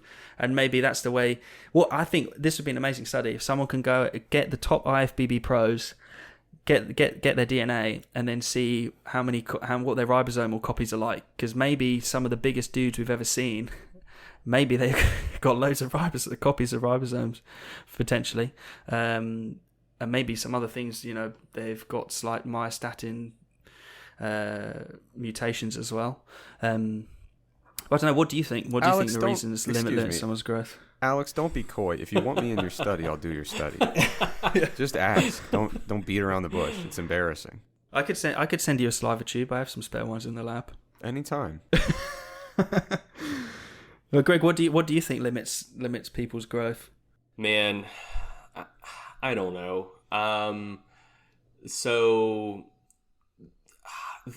I think one potential thing might just be energetic. So there's some research finding that like people at baseline with higher mitochondrial density then experience more hypertrophy. A study in older people finding that folks with greater capillary density experience more hypertrophy. And so, like, obviously muscle is pretty energetically costly, especially if it's undergoing high intensity contractions. And there's even, I don't know if there's direct evidence for this, but I've seen it at least proposed in the literature that when muscle fibers get too large, they can start having a problem like dealing with inorganic phosphate accumulation, and that can affect contractile function. And so I'm wondering if it's just a matter of like a surface area to volume ratio thing, where once muscle fibers get too big, it's very energetically costly to build more protein and just to maintain the fiber as it is. Mitochondrial density tends to drop, sometimes maintained, generally doesn't increase if it's just with resistance training. Capillary density per fiber tends to be maintained, but per unit of cross-sectional area tends to decrease. And so like diffusion distance to like the median point in the fiber increases. So yeah, I wonder if it's just that when fibers get too big, it ceases to make sense. Kind of like what you alluded to, that maybe something is eventually just telling the fiber like it's no longer economical to get bigger. And I'm thinking that might be something related to energetics and oxygen delivery. Another potential thing that could be going on is it seems that the point of mechanotransduction is the costomeres and focal adhesion kinase. And so that could also potentially be a surface area to volume ratio thing as well, because, all of those protein complexes that seem to be what kicks off the mTOR pathway, those are all located on the outside of the cell, and the surface area of the cell won't increase at the same rate as the volume of the cell will. And all of the proteins and stuff are roughly synonymous with cell volume. So, I mean, I'm thinking it's probably at some very basic level just a surface area to volume ratio problem, and I'm not exactly sure whether it's the mTOR stuff or the energy stuff or both, maybe ribosome stuff. But the more I think about it, the more I think it's just a surface area to volume ratio problem. It's preventing everyone from getting super jacked. Yeah, I mean, so a way to test that, I guess, would be to find people who very much seem to be plateaued, and then just see like whether there's kind of a common muscle size that folks attain at like not muscle cross-sectional area, but That's fiber true, cross-sectional area. And if there's not, see if the variation in fiber cross-sectional area attained at a hypertrophic plateau is at any way related to muscle oxygen uptake, such that people with, like, you would see similar scaled muscle oxygen uptake or greater oxygen uptake per fiber in the larger fibers. I think that's one way you could potentially get at it, but there's no direct research for any of that as far as I'm aware. No, maybe if it could be sort of worded into some sort of grant on sarcopenia, it might be possible, but otherwise it might never happen. Although, yeah, that would make sense if that's what you look for. What do you think, Eric? Well, I was going to say on the idea of doing that research, I believe that Ohio State's kinesiology department was bringing in a lot of high-level Arnold Classic competitors year after year to do a bunch of assessment. Ooh. I don't know if they got the bodybuilders. I think they had the strongmen coming in. But that would be like the perfect setup, right? If you get the whole bodybuilding lineup from the Arnold Classic, you could answer a lot of really cool questions by just getting some pretty basic observational information from them. Get Dexter Jackson, as that man is immortal. Did you hear that he won a professional bodybuilding show last week? Yeah, he won the Tampa Pro. I mean, he's had the most IFBB Pro wins of anyone ever. He's 73 years old. He's winning the damn Tampa Pro. It's insane. It might maybe a win. Maybe, I mean, the Olympia's only like a month away. That's what I said. Yeah, I mean, he maybe number 2 for the Blade. That'd be cool. That would be. I mean, how many years apart is that? 11-year gap. Yeah. Between the first and Yeah, second. it was 2008. God, that would be so cool. I'd be so happy. That'd be amazing. Yeah. Dexter is an amazing bodybuilder. He seems pretty cool. That'd be really fun to see. But on this idea of, like, you know, what limits muscle growth, and, you know, I would suspect that it is energetic in nature, because at a certain point, the energetics associated with maintaining that degree of muscle mass are just insane.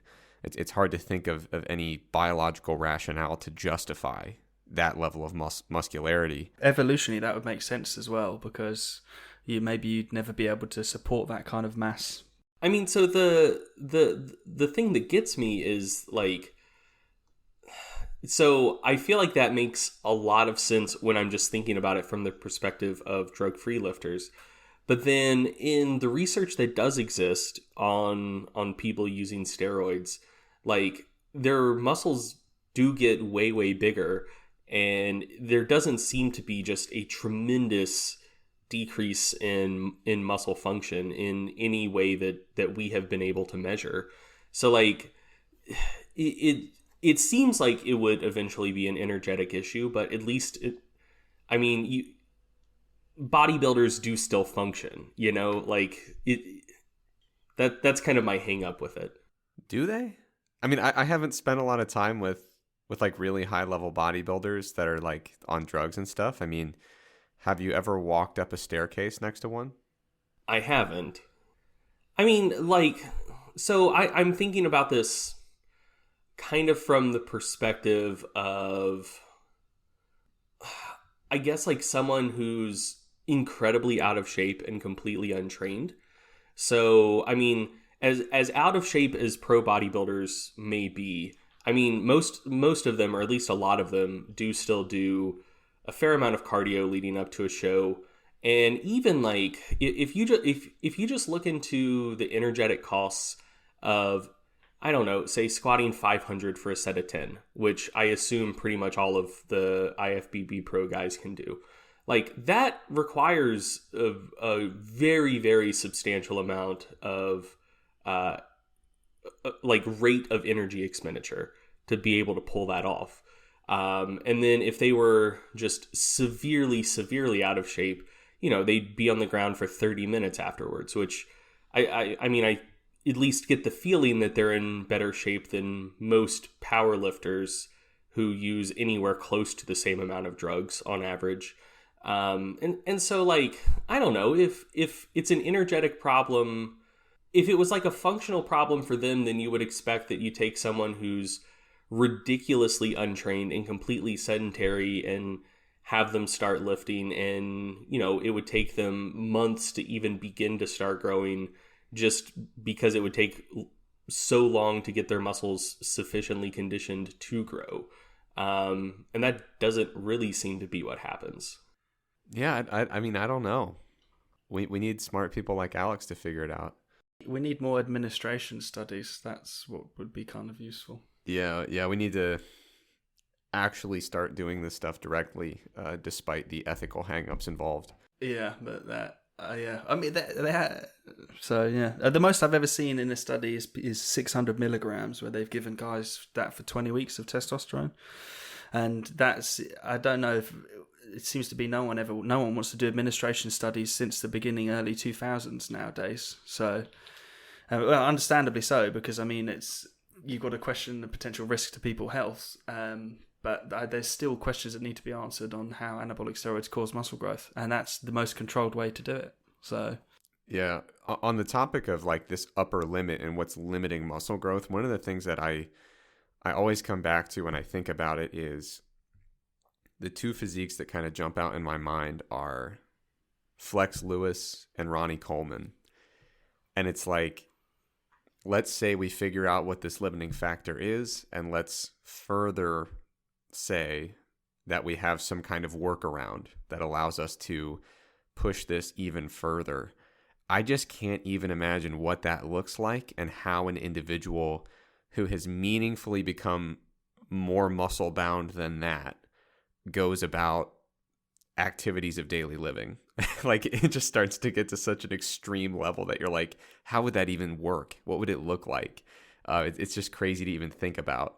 But it would be so cool if we could kind of push our understanding of muscle physiology one step further and start getting some concrete answers to that question. I mean, I'm thinking about it not from a how do we make Ronnie bigger perspective, but more from a... Well, then start thinking about it that way. That's the funnest way to think about that.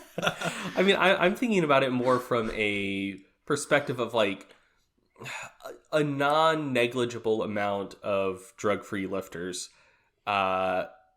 just kind of wind up really disappointed in their results, especially if they grew up like idolizing folks who do a lot of gear. And we've talked about just inherent variability and how well people respond to training. And so I'm thinking about this less from the perspective of how do we make the freaks freakier, and more from a perspective of, well, how can we make sure that most people can eventually get quite solid results, you know? Because I would assume that, you know, whatever's limiting, say, the biggest drug-free bodybuilders' growth and whatever's limiting kind of the average trainee's growth is probably something pretty similar. It just took a lot longer to limit the bigger guy. And so that's kind of what the perspective I'm thinking about it from. Yeah, that makes sense. Now, Greg, you and I are just a couple of internet keyboard warriors, but Alex has important work to do.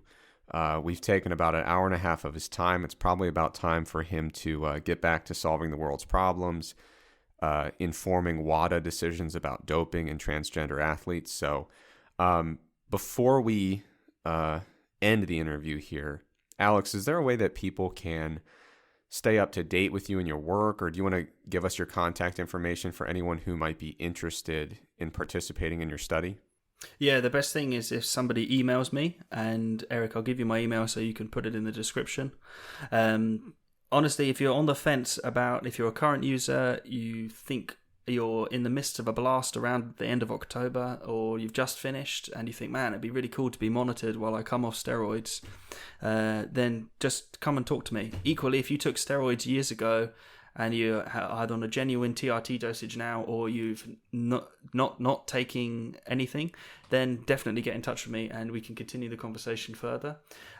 Also, if anyone's just listened and they think this is an interesting research study, the best way I've managed to find participants has been through social media. And so if you just search on Facebook, Alex KT Muscle Memory, you'll see I've got a public post that can be very easily shared that's got details of the study.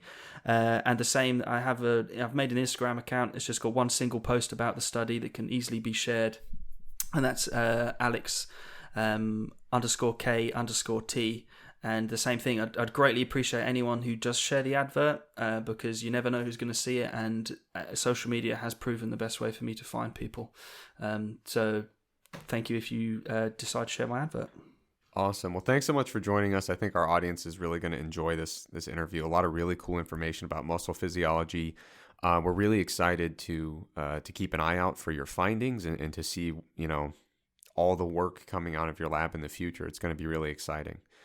So thanks so much for joining us, and we'll talk to you soon. Thanks for listening to the Stronger by Science podcast.